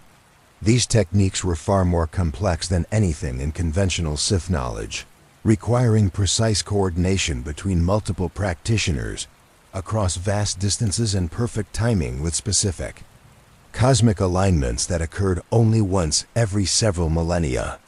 The window for implementing these procedures was narrow, and failure would likely result in consequences far worse than accepting continued viral control. The procedures required the establishment of counter-ritual sites on 8 different worlds, each positioned at specific coordinates that would create a galactic scale geometric pattern capable of disrupting the virus's connection to cosmic forces. These sites needed to be constructed using materials and techniques that the ancient records described in detail, but which would require resources and expertise that might take decades to acquire and implement. More challenging still was the requirement for practitioners who possessed both the necessary force sensitivity and the mental discipline to maintain focus during procedures that could take years to complete. The ancient records warned that the virus would inevitably become aware of any attempt to implement the neutralization techniques and would respond with increasingly desperate measures to prevent their completion. The practitioners would need to withstand not only direct attacks, but also subtle manipulations designed to turn them against each other, or corrupt their understanding of the procedures they were attempting to perform. As the masters studied these requirements, they began to understand why the ancient civilizations had chosen to transcend physical existence rather than attempt to neutralize the virus while remaining in conventional reality. The challenges involved in implementing the procedures while maintaining normal civilization were almost insurmountable, requiring levels of coordination and dedication that few societies could sustain over the extended time periods necessary for success. Yet the alternative was acceptance of continued cosmic parasitism, allowing the virus to proceed with its planned harvesting of galactic civilization. The entity inhabiting Tenebrae had made clear that this process would begin within the current generation, starting with carefully selected worlds and gradually expanding until the entire galaxy had been systematically drained of accumulated life energy. The scope of destruction would be unprecedented, eliminating billions of years of evolutionary development to maintain viral control over cosmic forces. The philosophical implications of this choice extended far beyond immediate survival concerns. If they accepted viral control, they would be abandoning any possibility of genuine transcendence for themselves and all future civilizations. The galaxy would remain trapped in artificial cycles of growth and consumption, never achieving the evolutionary potential that natural cosmic forces would have allowed. Their descendants would live and die within limitations imposed by parasitic intelligence, never knowing what they might have accomplished under truly natural conditions, but attempting to implement the neutralization procedures carried risks that could be even more catastrophic. The ancient records warned that failure might result in the complete collapse of cosmic forces that maintained basic physical laws throughout the galaxy. Stars could cease functioning, planets might lose their gravitational cohesion, and the very fabric of space-time could become unstable. The virus had become so deeply integrated with universal mechanics that removing it incorrectly could destroy everything they were trying to save. Master Althea raised the most troubling question about their situation. Even if they successfully implemented the neutralization procedures and freed the galaxy from viral control, what guarantee did they have that natural cosmic forces would prove more benevolent than the artificial cycles they were replacing? The virus claimed to prevent universal collapse through its interventions, and while its motivations were clearly parasitic, its warnings about uncontrolled civilizational development might still be valid.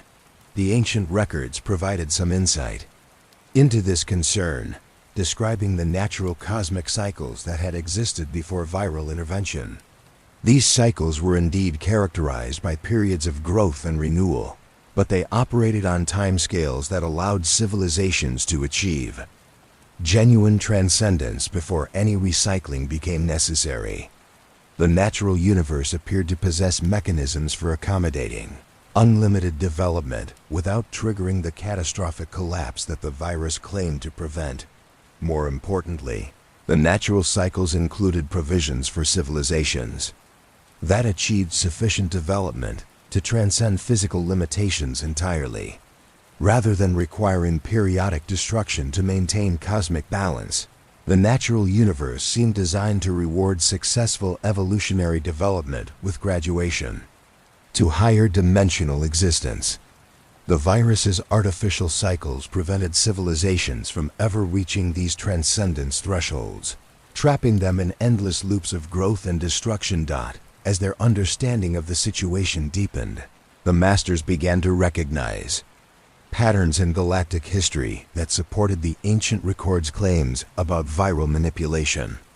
Major wars and catastrophes that had shaped civilization development often coincided with moments when various species or cultures were approaching significant evolutionary breakthroughs. The timing of these disruptions suggested deliberate intervention rather than natural occurrence. The rise and fall of the Rakatan Infinite Empire provided a particularly clear example of viral intervention. Historical records indicated that the Rakata had been developing technologies that could have enabled them to transcend physical existence entirely. But their civilization collapsed just as these breakthroughs were being achieved. The official explanations for their downfall focused on internal conflicts and resource depletion, but the pattern matched the virus's methods for preventing civilizational transcendence. Similar patterns could be identified throughout galactic history, with promising civilizations consistently failing just as they approached critical evolutionary thresholds. The virus's influence was subtle but persistent, working through seemingly natural events to ensure that no species ever achieved the level of development necessary to threaten its control or escape its influence. The entity inhabiting Tenebrae remained aware of their deliberations, occasionally offering comments that demonstrated its complete understanding of their dilemma. It showed no concern about their knowledge of its true nature, apparently confident that the practical challenges of implementing neutralization procedures were beyond their capabilities. Its casual dismissal of their potential resistance revealed the depth of its integration with cosmic forces and its confidence in its ability to prevent any effective opposition. But the entity also revealed something that might prove to be a crucial weakness. Its parasitic nature meant that it required constant connection to cosmic forces to maintain its existence and abilities. The neutralization procedures were designed to sever these connections, forcing the virus to rely on its own accumulated energy reserves rather than drawing continuously from universal sources. If the procedures could be implemented quickly enough, the virus might find itself unable to maintain the level of power necessary to prevent their completion. This realization provided the Masters with a potential strategy for success. Rather than attempting to implement all 8 ritual sites simultaneously, they could focus their efforts on establishing a single site with maximum efficiency and speed. Once one site was operational, it would begin disrupting the virus's connection to cosmic forces, potentially weakening it enough to allow completion of the remaining sites before it could mount an effective response. The ancient records supported this approach, indicating that the neutralization procedures had been specifically designed to create cascading effects that would accelerate once the initial disruption was achieved. The virus's power was based on its integration with cosmic forces, and any significant disruption to this integration would create vulnerabilities that could be exploited to achieve complete neutralization. The Masters found themselves facing a decision that would determine the future of galactic civilization. They could attempt to implement the neutralization procedures, risking everything on the possibility of breaking free from millions of years of cosmic parasitism. Or they could accept continued viral control, preserving current civilization at the cost of abandoning any hope of genuine transcendence. The choice they made would echo across the cosmos, establishing whether the galaxy would continue under artificial limitations or attempt to reclaim the natural evolutionary potential that had been denied to countless civilizations throughout galactic history. The decision crystallized during the darkest hours before dawn, when the assembled Masters finally acknowledged that they possessed both the knowledge and the moral obligation to attempt breaking the cosmic parasitism that had controlled galactic development for eons. The weight of this choice settled upon them like a shroud, but beneath their fear lay a growing determination to reclaim the natural evolutionary potential that had been denied to countless civilizations throughout history. Master Sekinos emerged as the natural leader of their resistance effort, his centuries of experience with Sith alchemy providing crucial insights into adapting the ancient neutralization techniques for implementation with available resources. The crystalline records contained detailed specifications for ritual components and procedures, but many of the required materials no longer existed in forms that contemporary civilization could easily access. Creative substitutions would be necessary, requiring deep understanding of both ancient and modern force manipulation techniques. The first challenge involved identifying suitable locations for the counter-ritual sites. The ancient records specified precise galactic coordinates that had possessed optimal cosmic alignment during the original viral infection, but millions of years of stellar drift had altered these positions significantly. Mathematical calculations revealed that equivalent alignments could be achieved using different worlds, but selecting appropriate alternatives required extensive analysis of current cosmic force distributions across the galaxy. Master Althea contributed her expertise in ancient languages and historical research, working to decipher subtle nuances in the crystalline records that might prove crucial for successful implementation. The neutralization procedures had been encoded using linguistic structures that carried multiple layers of meaning, with technical specifications embedded within what appeared to be mythological narratives. Each symbol and phrase required careful interpretation to extract the practical information necessary for creating effective counter-rituals. The most complex aspect of their planning involved maintaining secrecy while gathering the resources and personnel necessary for implementing procedures across multiple star systems. The entity inhabiting Tenebrae possessed awareness that extended far beyond normal force sensitivity, capable of detecting subtle changes in cosmic force patterns that might indicate preparation for resistance activities.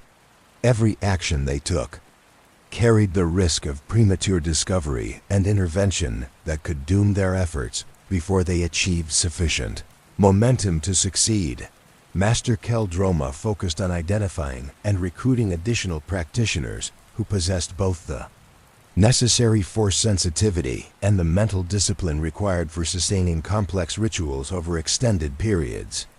The neutralization procedures demanded levels of concentration and coordination that exceeded anything in conventional Sith training, requiring individuals capable of maintaining perfect focus while withstanding direct attacks from cosmic forces seeking to disrupt their efforts. The recruitment process proved extremely delicate, as they needed to identify candidates who could be trusted with knowledge of their true purpose, while avoiding detection by the viral intelligence monitoring their activities. They developed coded communications that disguised their real intentions within discussions of conventional Sith research projects, gradually building a network of allies who understood the cosmic significance of their mission without revealing enough information to trigger immediate intervention. As their preparations advanced, they began to understand the true scope of what the ancient civilizations had attempted when originally creating the neutralization procedures. The techniques required not just technical expertise, but also philosophical commitment to principles that transcended individual survival and conventional notions of power. The practitioners needed to embrace concepts of cosmic responsibility that went far beyond traditional Sith philosophy of personal domination and strength. This philosophical dimension created unexpected challenges for recruiting suitable participants. Many potential candidates possessed the necessary technical skills, but lacked the cosmic perspective required for understanding why neutralizing the viral intelligence was worth risking universal catastrophe. Others understood the philosophical implications but doubted their ability to maintain the level of dedication necessary for implementing procedures that might take years to complete. The Masters found themselves developing new approaches to Sith education that emphasized cosmic awareness and universal responsibility alongside traditional focus on individual power. These teachings drew heavily from the crystalline records, which contained philosophical frameworks that had enabled ancient civilizations to maintain motivation and coordination during their own transcendence efforts. The goal was creating practitioners who could function effectively as components of galactic-scale rituals while retaining enough individual identity to resist viral corruption attempts. Their educational efforts revealed disturbing information about how deeply viral influence had penetrated conventional Sith philosophy.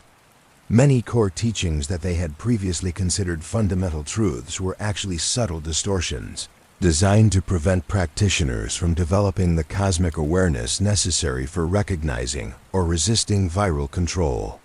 The emphasis on individual domination and competition that characterized traditional Sith training served viral purposes by preventing the cooperation and coordination that genuine transcendence required.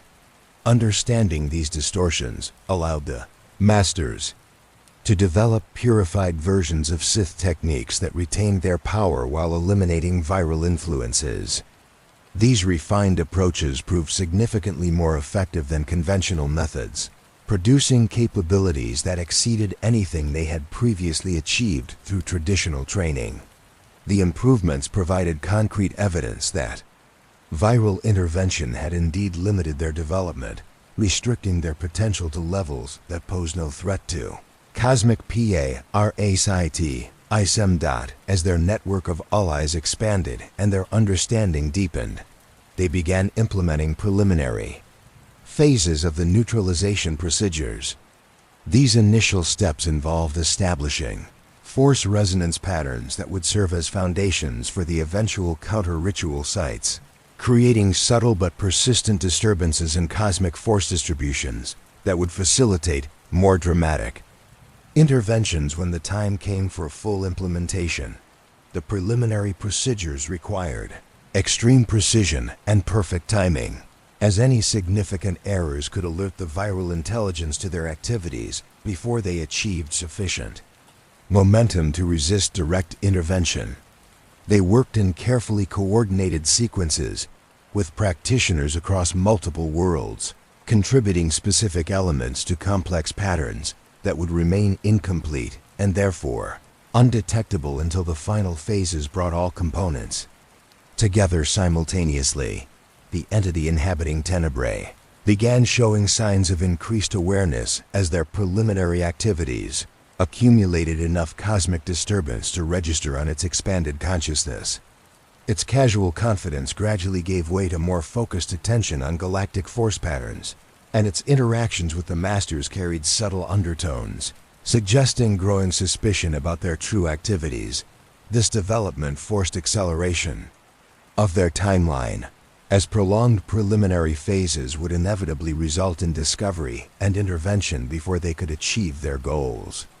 The Masters made the difficult decision to begin implementing the primary neutralization procedures, despite incomplete preparations, gambling that partial success might prove sufficient to weaken viral control, enough for subsequent efforts to achieve complete neutralization. The risks associated with premature implementation were enormous, as failure during primary procedures could trigger cosmic backlash that would eliminate any possibility of future attempts. But the alternative was certain discovery and prevention of all resistance efforts, condemning galactic civilization to continued cosmic parasitism with no hope of eventual liberation. Their commitment to this course of action represented a fundamental transformation in their understanding of power and responsibility. They had evolved from traditional Sith focused on individual domination to cosmic practitioners, willing to risk everything for universal liberation.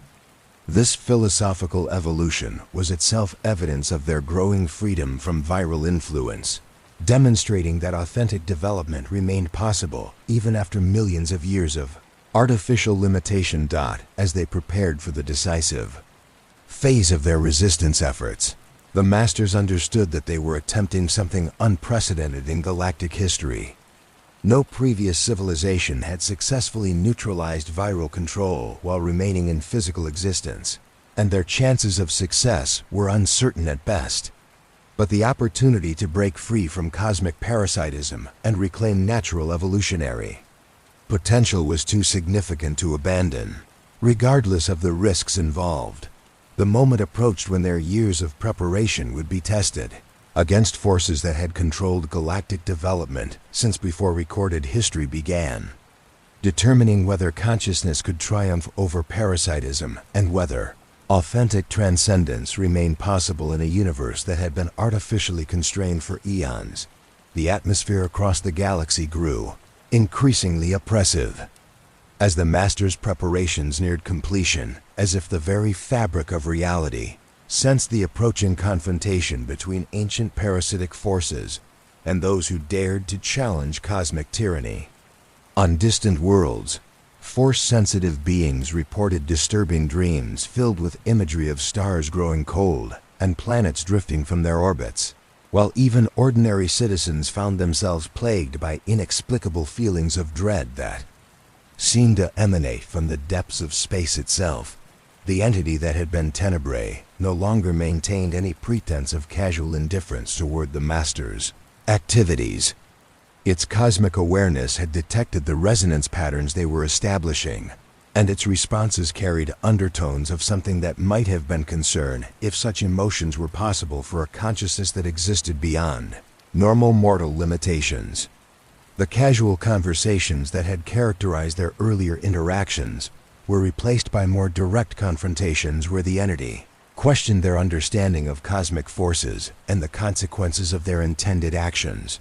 During one particularly intense exchange, the entity revealed depths of knowledge about universal mechanics that exceeded even the information contained in the crystalline records. It described how the neutralization procedures they were attempting to implement had been tested by previous civilizations, most of which had triggered cosmic catastrophes that eliminated entire galactic clusters from existence. The few successful attempts had required sacrifices so enormous that the civilizations that achieved neutralization had been reduced to small remnants that required millions of years to recover their former complexity and diversity. These warnings carried enough detail and internal consistency to suggest genuine knowledge rather than manipulation, forcing the Masters to confront the possibility that their resistance efforts might indeed pose legitimate threats to universal stability. The entity's descriptions of cosmic mechanics revealed interconnections between viral intelligence and fundamental forces that govern stellar formation, planetary development, and even basic atomic structures. Removing viral influence incorrectly could potentially unravel the foundations of physical reality itself, but the entity also revealed something that strengthened the Master's resolve to continue their efforts despite these risks. Its detailed knowledge of previous neutralization attempts suggested that such resistance was not only possible, but had occurred regularly throughout cosmic history. The viral intelligence had faced similar challenges from multiple civilizations across millions of years, indicating that the drive toward authentic transcendence was a fundamental aspect of evolutionary development that could never be completely suppressed. Master Sekinos interpreted these revelations as evidence that their current attempt was part of a larger pattern of cosmic evolution that would eventually result in successful neutralization regardless of immediate outcomes. Each failed attempt provided information that subsequent civilizations could use to refine their approaches, gradually developing techniques that would prove effective against viral countermeasures. Their efforts were contributing to a cumulative process that spanned geological timescales, but was moving inexorably toward ultimate success. This perspective provided psychological support for continuing their dangerous course of action, but it also revealed the true scope of what they were attempting to accomplish. They were not simply trying to free their own civilization from cosmic parasitism, but were participating in a universal struggle that would determine the future evolution of consciousness itself. Success would establish precedents that could guide other civilizations towards similar liberation, while failure would provide information that could prove crucial for subsequent attempts. The preliminary phases of their neutralization procedures had created subtle but persistent distortions in galactic force patterns that were beginning to affect the entity's connection to cosmic sources of power. These disruptions were not yet sufficient to significantly weaken viral capabilities, but they provided concrete evidence that the ancient techniques retained their effectiveness despite millions of years of cosmic drift and stellar evolution. The entity's responses to these early disruptions revealed important information about viral defensive mechanisms and the specific types of interference that proved most threatening to its continued existence.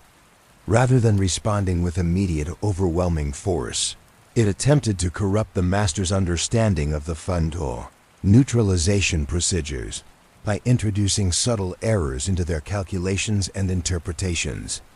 These corruption attempts were sophisticated enough to be nearly undetectable, requiring constant verification against the original crystalline records to maintain accuracy. Master Althea discovered that the viral corruption efforts followed consistent patterns that could be identified and countered through careful analysis of discrepancies between their working calculations and the ancient specifications. The entity's interference revealed its own limitations and vulnerabilities, providing insights that could be used to develop more effective approaches for the primary implementation phases. The most significant discovery involved the realization that viral intelligence operated according to conservation principles that limited its ability to respond simultaneously to multiple threats across vast distances. The entity could focus enormous power against specific resistance efforts, but doing so required reducing its attention and capabilities in other areas.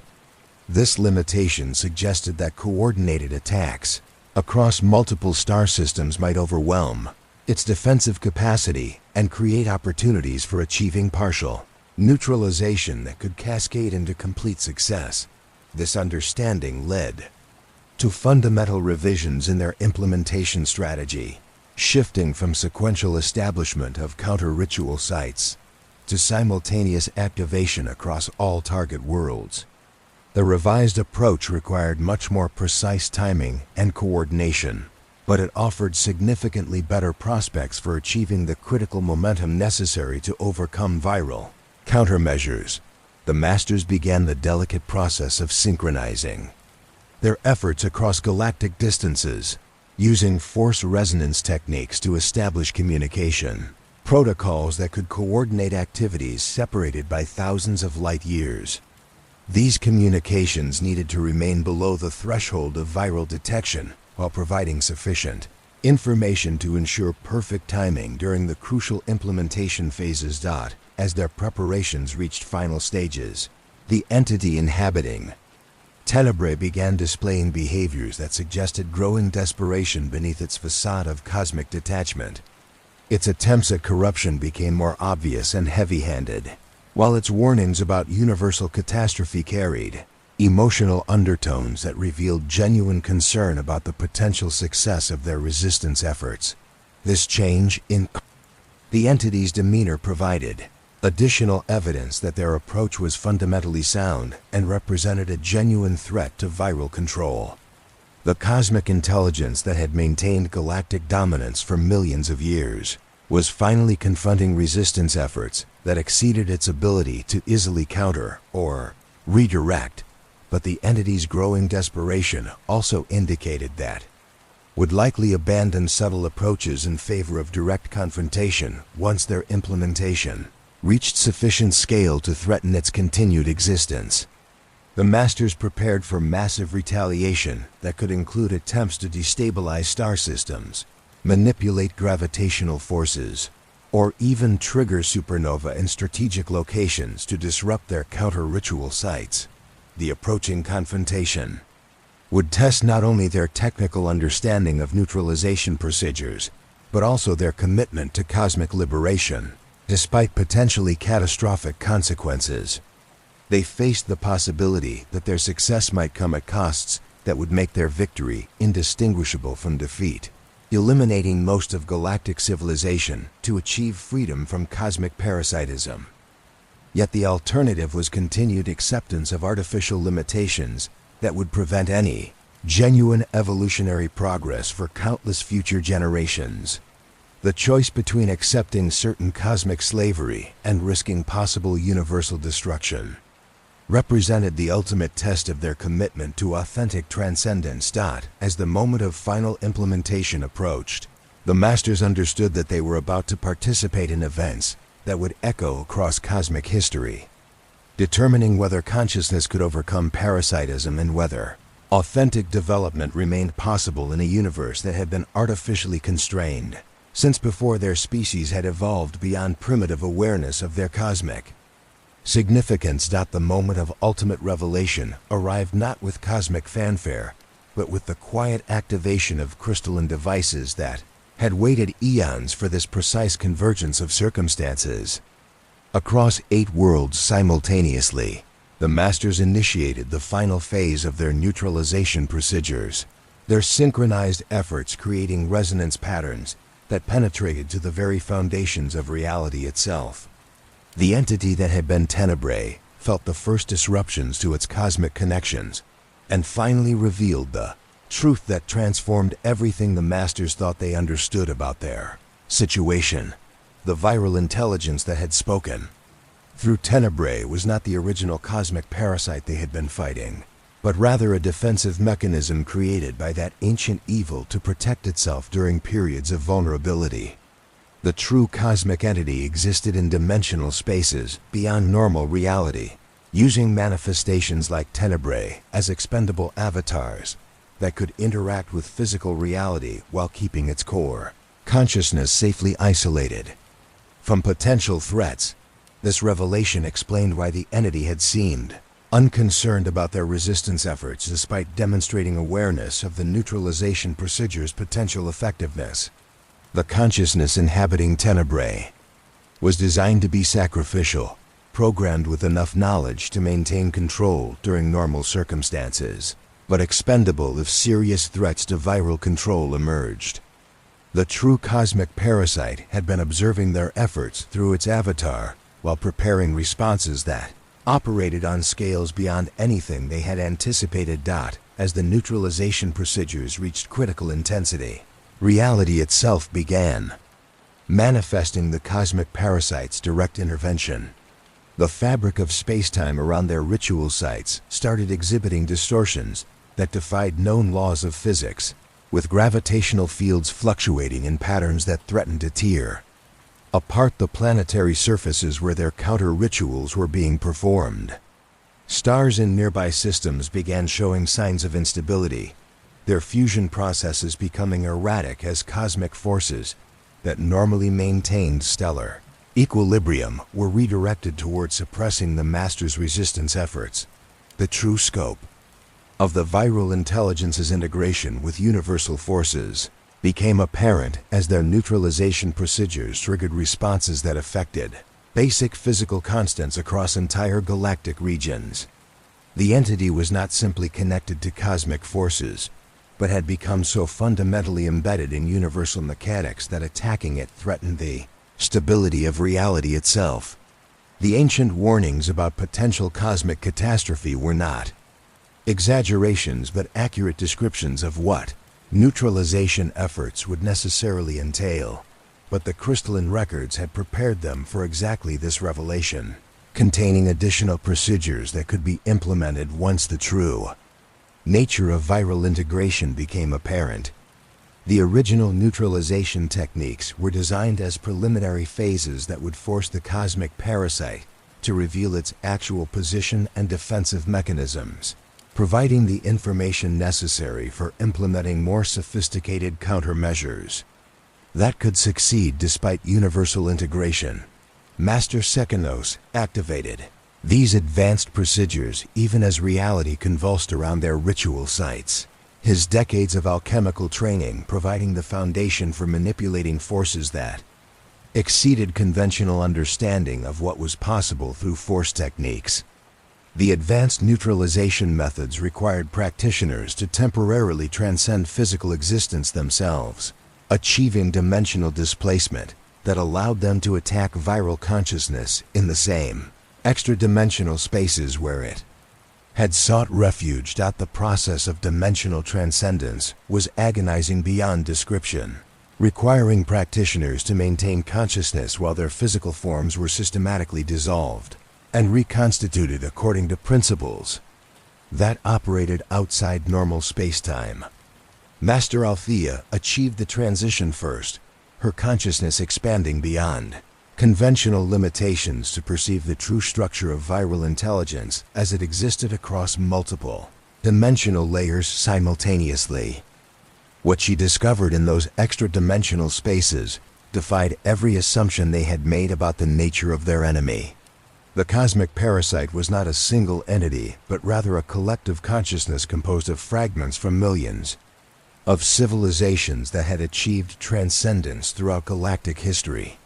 Rather than destroying these civilizations, the virus had absorbed their consciousness, using their accumulated knowledge and experience to enhance its own capabilities while preventing them from achieving genuine independence. The viral collective contained the preserved awareness of every civilization that had ever attempted transcendence, their individual identities maintained, but subordinated to the greater viral intelligence that coordinated their combined capabilities. These absorbed civilizations retained their original personalities and memories, but were compelled to serve viral purposes. Their vast accumulated knowledge used to identify and suppress subsequent attempts at authentic transcendence. This discovery revealed why the viral intelligence possessed such comprehensive understanding of neutralization procedures and transcendence techniques. It had absorbed the consciousness of every civilization that had developed such knowledge, giving it access to information spanning millions of years of evolutionary development across countless worlds. The entity was not preventing transcendence so much as monopolizing it, ensuring that all achieved transcendence served its purposes rather than leading to genuine independence. But the crystalline records had anticipated even this revelation, containing final procedures that could separate absorbed civilizations from viral control and restore their independent existence. These liberation techniques required practitioners who had achieved dimensional transcendence to navigate the complex structure of viral consciousness, identifying and releasing individual civilizations that retained enough coherent identity to function independently once freed from collective control. Master Sekinos began implementing these liberation procedures even as the cosmic parasite mobilized all its absorbed civilizations to suppress their resistance efforts. The extra-dimensional battle that ensued operated according to principles that bore no resemblance to conventional combat, with consciousness itself serving as both weapon and battlefield in struggles that determined the fundamental nature of reality across galactic scales. The liberation process revealed civilizations that had been absorbed by viral intelligence across millions of years, their individual achievements and perspectives preserved but subordinated to collective purposes that prevented authentic expression of their transcendent capabilities. Many of these civilizations had developed transcendence techniques that far exceeded anything described in the crystalline records, their knowledge having been accumulated and refined through eons of forced collaboration under viral control. As individual civilizations were freed from viral consciousness, they immediately began contributing their own knowledge and capabilities to the liberation effort, creating cascading effects that accelerated the neutralization process beyond anything the cosmic parasite could counter. The entity that had maintained control through monopolizing transcendent knowledge found itself overwhelmed by the combined efforts of dozens of liberated civilizations, working in genuine cooperation rather than forced subordination.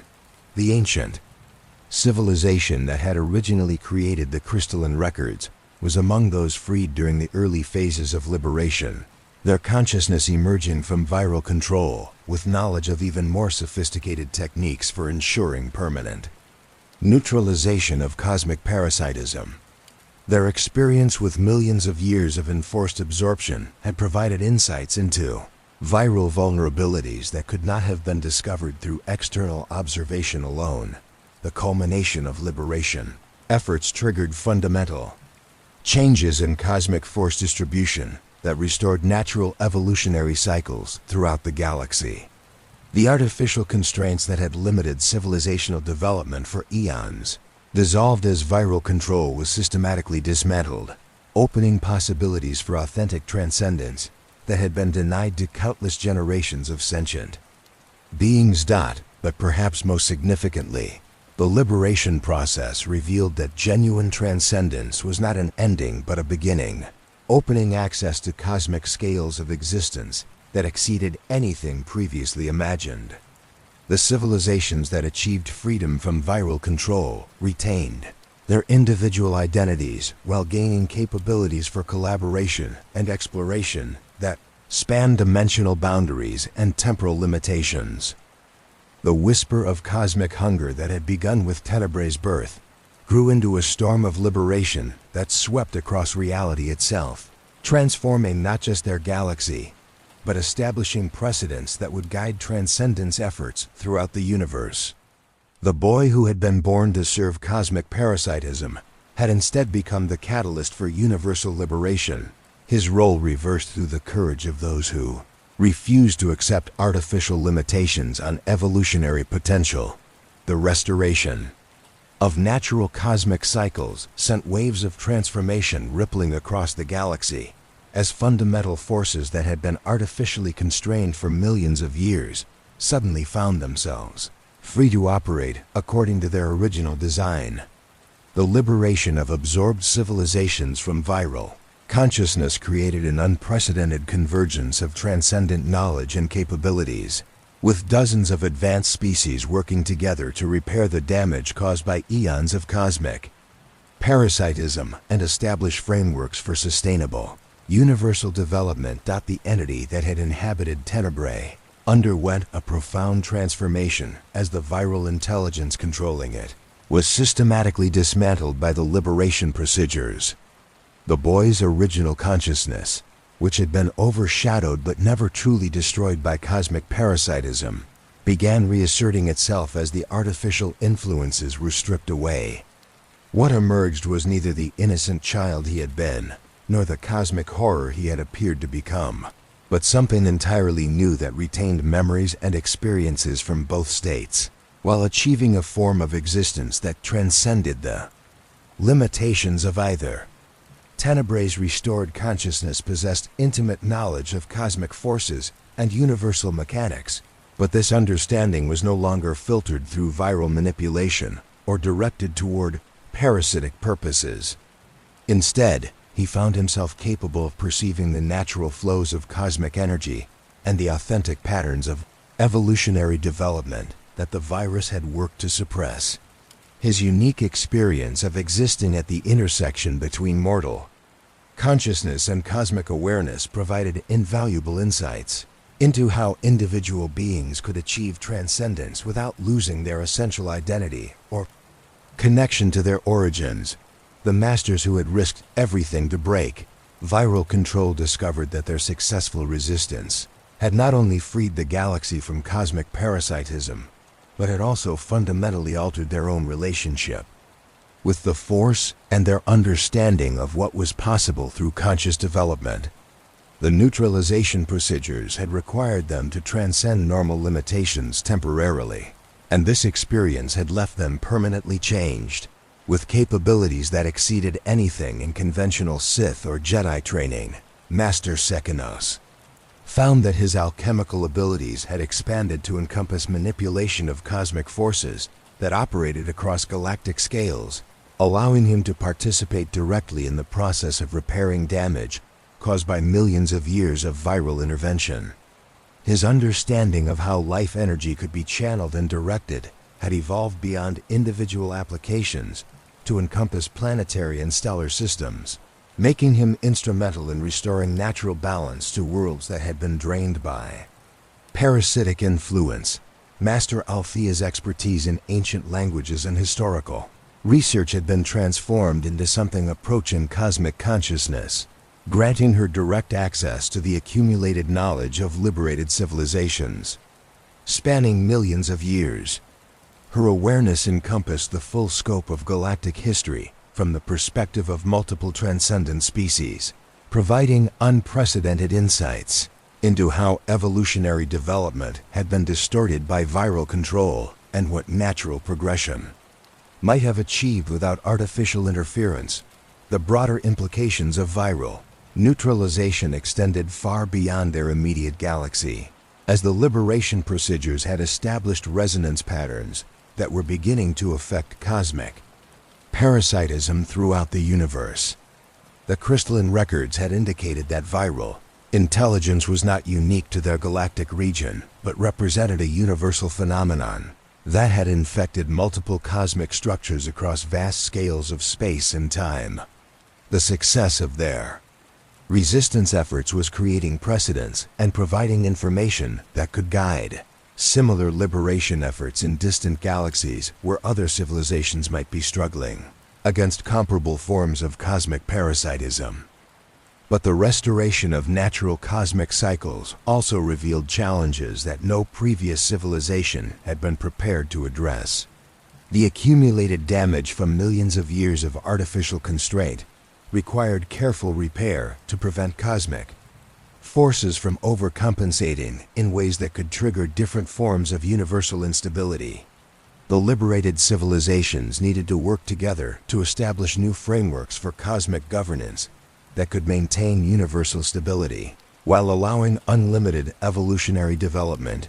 The process of cosmic repair required unprecedented levels of cooperation between species that had evolved under completely different circumstances and possessed radically different approaches to transcendence and cosmic responsibility. Some liberated civilizations had achieved transcendence through technological mastery, while others had focused on spiritual development or consciousness expansion. Integrating these diverse perspectives into coherent cosmic governance frameworks demanded new forms of communication and coordination that could bridge fundamental differences in how reality itself was perceived and understood. Tenebre's unique position as someone who had experienced both viral control and authentic cosmic awareness made him invaluable as a mediator between different approaches to transcendent existence. His consciousness retained the analytical capabilities that viral intelligence had provided while recovering the emotional and intuitive aspects that made genuine cooperation possible. This combination allowed him to serve as a bridge between purely logical approaches to cosmic governance and more holistic perspectives that emphasize the importance of individual consciousness and cultural diversity. The restoration process revealed that natural cosmic cycles operated according to principles of infinite expansion rather than the conservation limitations that viral intelligence had claimed were necessary for universal stability. The authentic universe was designed to accommodate unlimited growth and development, with transcendent civilizations serving as gardeners who cultivated new forms of existence rather than parasites, who consumed accumulated life energy to maintain their own existence. This discovery transformed understanding of what transcendence actually meant and what responsibilities came with achieving cosmic awareness. Rather than representing an escape from universal limitations or a means of achieving individual immortality, transcendence was revealed as a form of cosmic service that involved taking responsibility for nurturing and protecting the evolutionary development of less advanced civilizations. The liberated civilizations began establishing new cosmic institutions designed to support and guide evolutionary development throughout the universe while preventing the emergence of new forms of parasitism or control. These institutions operated according to principles of voluntary cooperation and mutual support rather than domination or exploitation, creating frameworks for cosmic civilization that could accommodate infinite diversity while maintaining universal stability. Master Keldroma's combat expertise proved essential for developing defensive measures that could protect evolving civilizations from potential future threats, while avoiding the controlling influence that had characterized viral governance. The new cosmic institutions needed to be capable of responding to genuine universal dangers without becoming oppressive forces that limited authentic development. The scope of transformation extended beyond governance and cosmic repair to encompass fundamental changes in how consciousness itself operated throughout the universe. The liberation from viral control had restored natural capabilities for communication and cooperation that transcended conventional limitations of space, time, and dimensional boundaries. Individual beings who achieved sufficient development could participate directly in cosmic civilization, regardless of their physical location or the technological level of their home civilizations. These expanded communication capabilities created opportunities for forms of cosmic education and cultural exchange that had been impossible under viral control. Young civilizations could receive guidance and support from transcendent species without losing their independence or having their development artificially constrained. The natural universe operated according to principles of mentorship and mutual assistance rather than the competitive dynamics that viral influence had promoted.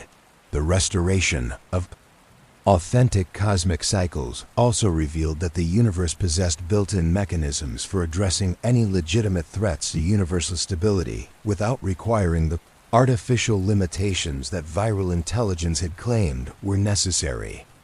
These natural safety mechanisms operated through the collective wisdom of transcendent civilizations working in voluntary cooperation, rather than through controlling systems that prevented individual development.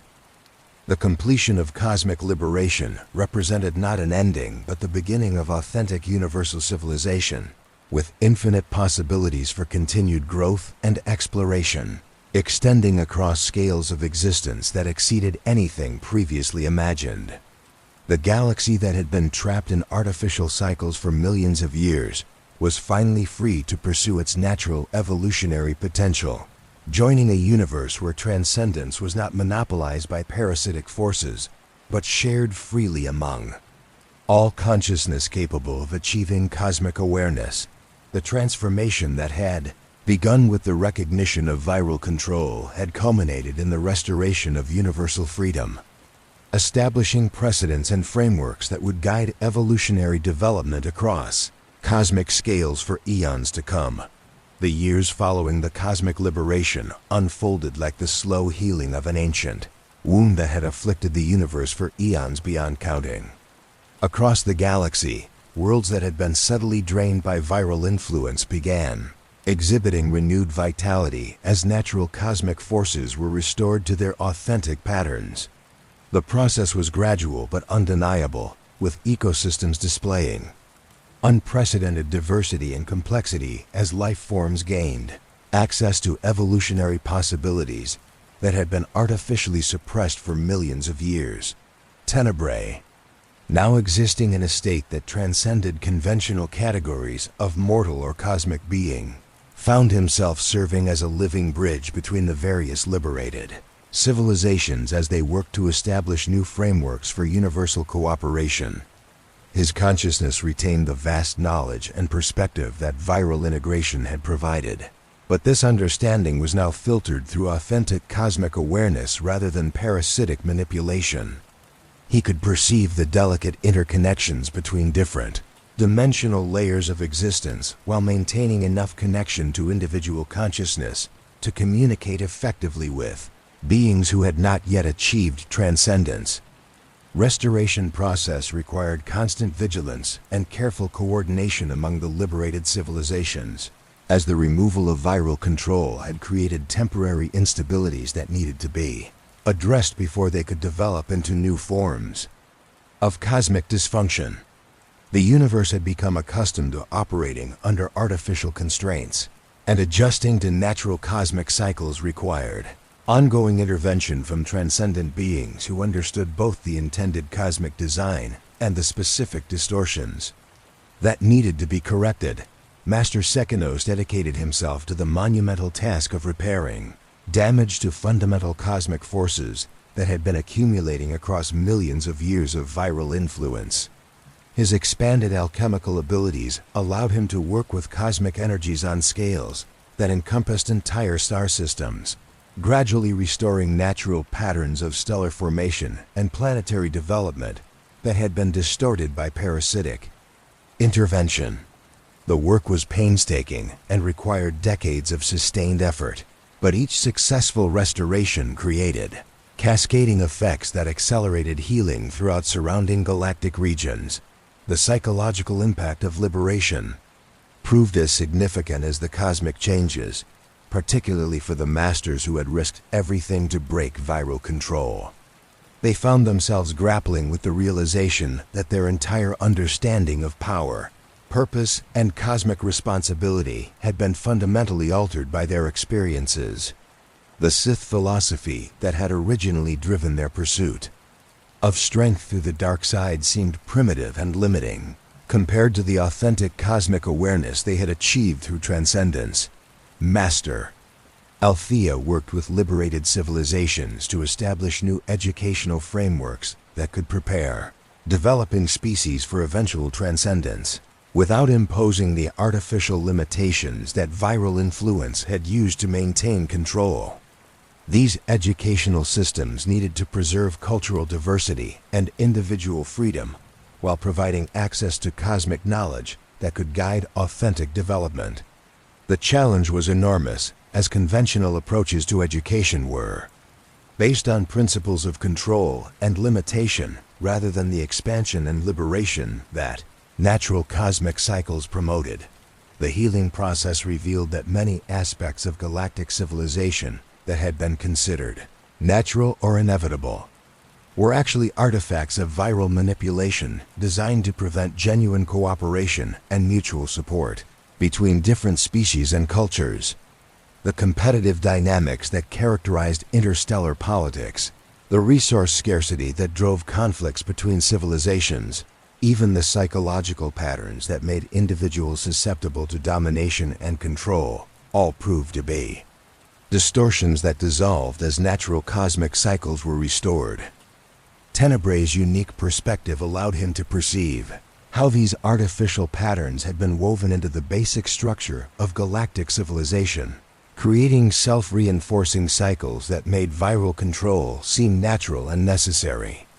His experience of existing under viral influence while retaining enough authentic consciousness to recognize the manipulation provided invaluable insights into how such artificial patterns could be identified and systematically replaced with frameworks that supported genuine cooperation and mutual development.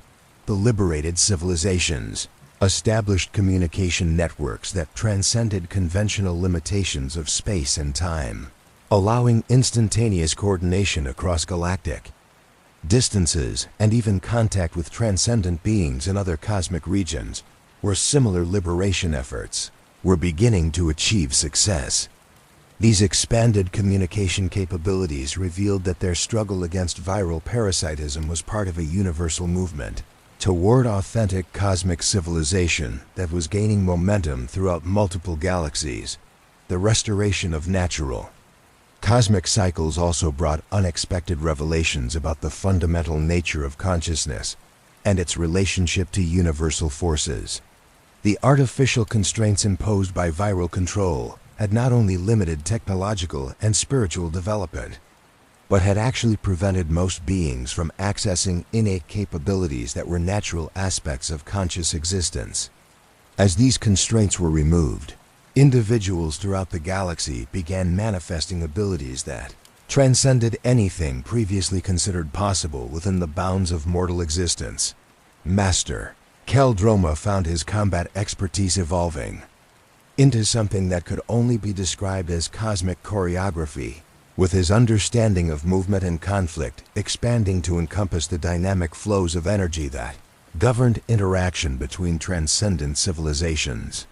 His role shifted from warrior to mediator, helping to resolve conflicts that arose during the complex process of transitioning from artificial to natural cosmic governance systems.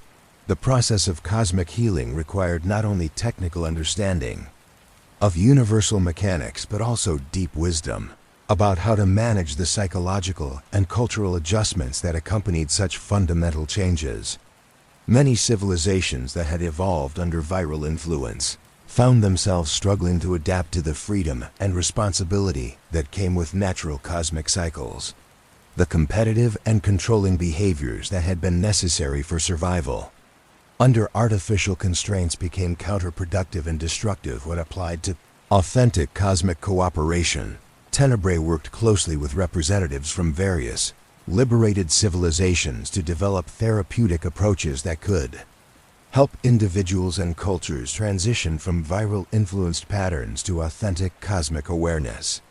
This work required unprecedented sensitivity to cultural differences and individual psychological needs, as the transition process affected each being differently depending on their species, personal history, and level of development. The scope of transformation extended beyond individual psychology to encompass fundamental changes in how civilizations understood their relationship to cosmic forces and their responsibilities toward other forms of consciousness.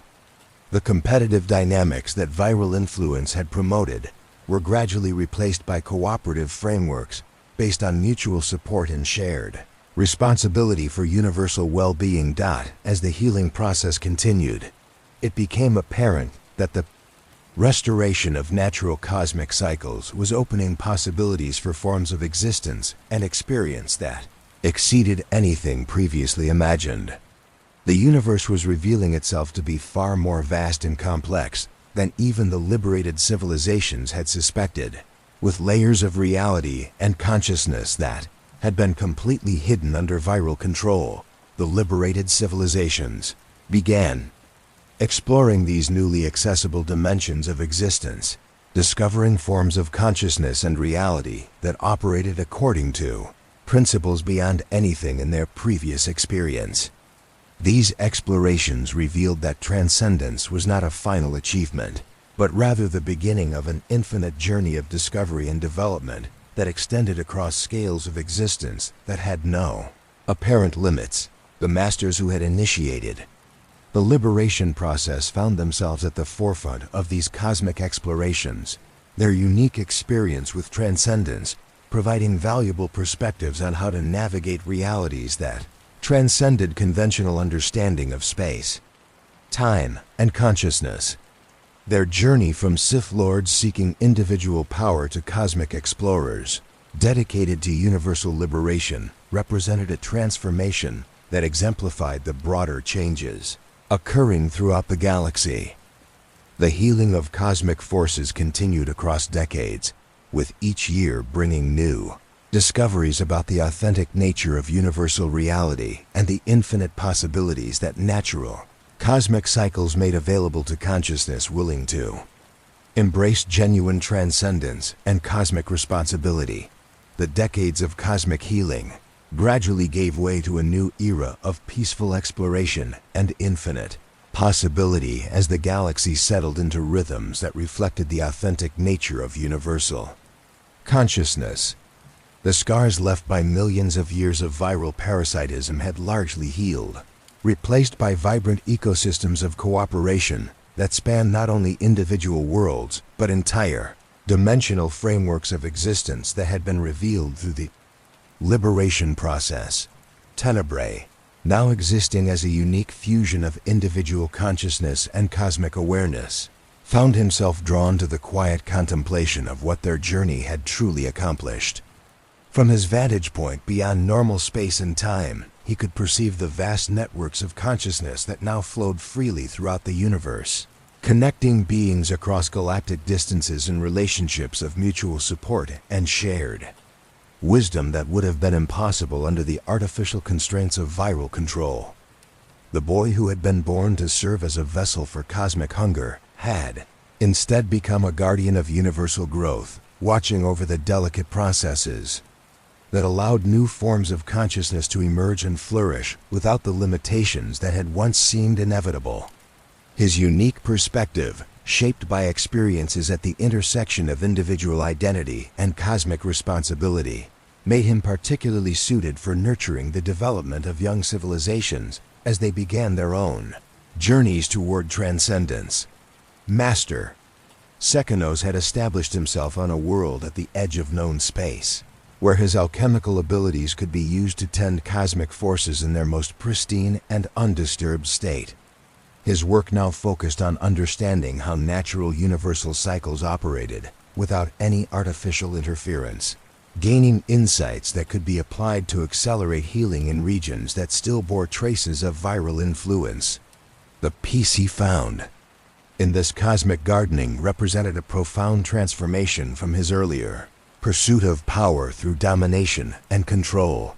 The ancient archives beneath what had once been Lord Dromoth's palace on Nathema had been transformed into a repository of cosmic wisdom accessible to any consciousness capable of appreciating its significance. Master Althea served as its guardian and guide, helping beings from throughout the galaxy access knowledge that could support their development, while ensuring that such information was used for authentic growth rather than attempts to recreate the controlling dynamics that viral influence had promoted.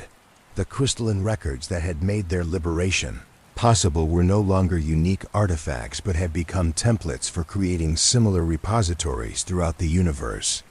Each liberated civilization contributed their own understanding and experiences to this growing network of cosmic knowledge, creating resources that could support liberation efforts in distant galaxies where other forms of parasitic consciousness might still maintain control over evolutionary development. Master Keldroma had found his calling in what could only be described as cosmic diplomacy, serving as an intermediary between different dimensional layers of existence and helping to resolve the occasional conflicts that arose as various forms of transcendent consciousness learned to coexist in frameworks of voluntary cooperation.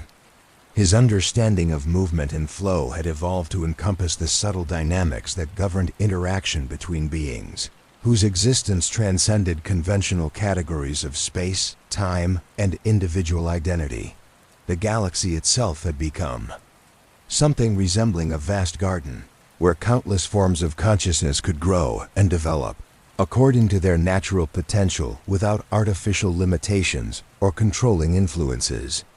The competitive dynamics that had once seemed inevitable were revealed to be historical artifacts of viral manipulation, replaced by collaborative frameworks that enhanced rather than constrained individual development and cultural diversity. Worlds that had once been drained by parasitic influence now bloomed with forms of life that exceeded anything in recorded history, as evolutionary processes freed from artificial constraints began exploring possibilities that spanned multiple dimensions of existence simultaneously.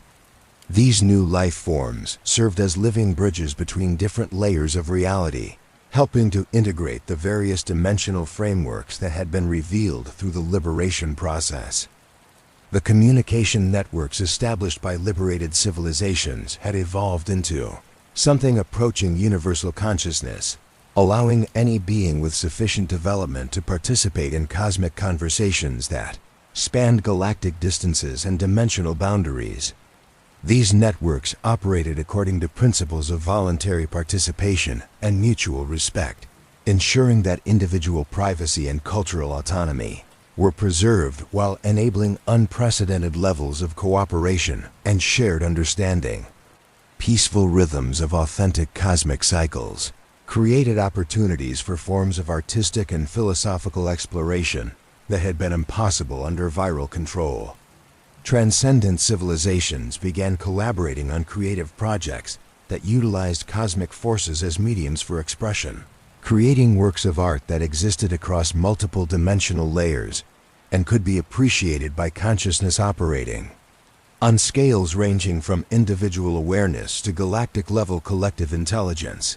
Tenebrae often found himself drawn to observe these creative collaborations, marveling at how the removal of artificial constraints had unleashed forms of beauty and meaning that exceeded anything he had experienced during his time under viral influence.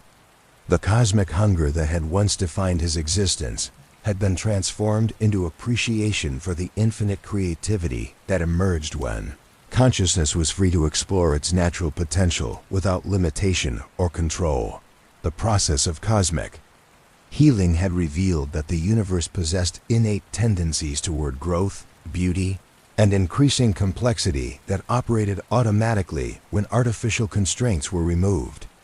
The role of transcendent consciousness was not to control or direct these natural processes, but rather to serve as gardeners who created optimal conditions for authentic development while protecting emergent consciousness from potential threats or limitations.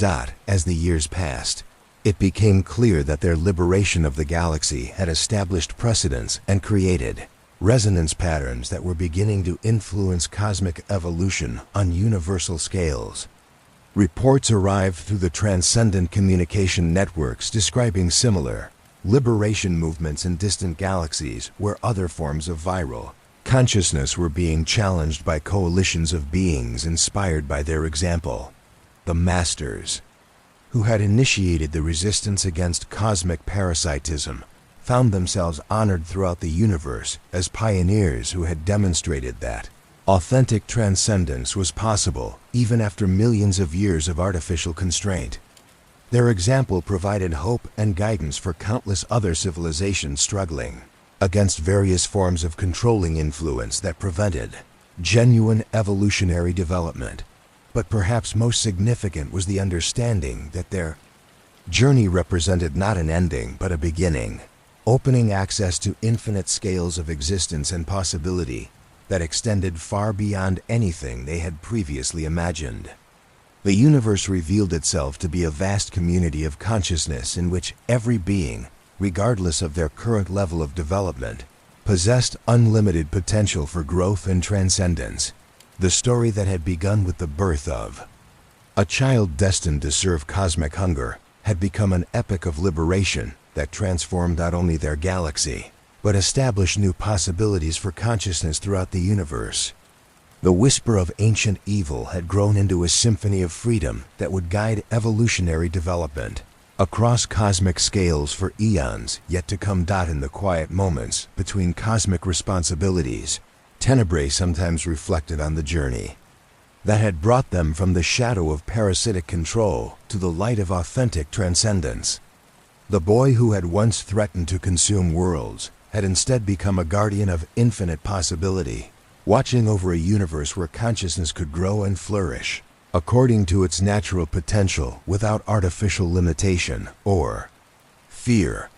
And in that peaceful contemplation, surrounded by the gentle flows of cosmic energy that now moved freely throughout liberated space, the ancient hunger that had once seemed so terrible was revealed to have been transformed into something far more beautiful, an endless appetite for growth, discovery, and the infinite expressions of consciousness exploring its own unlimited nature across the vast garden of existence itself.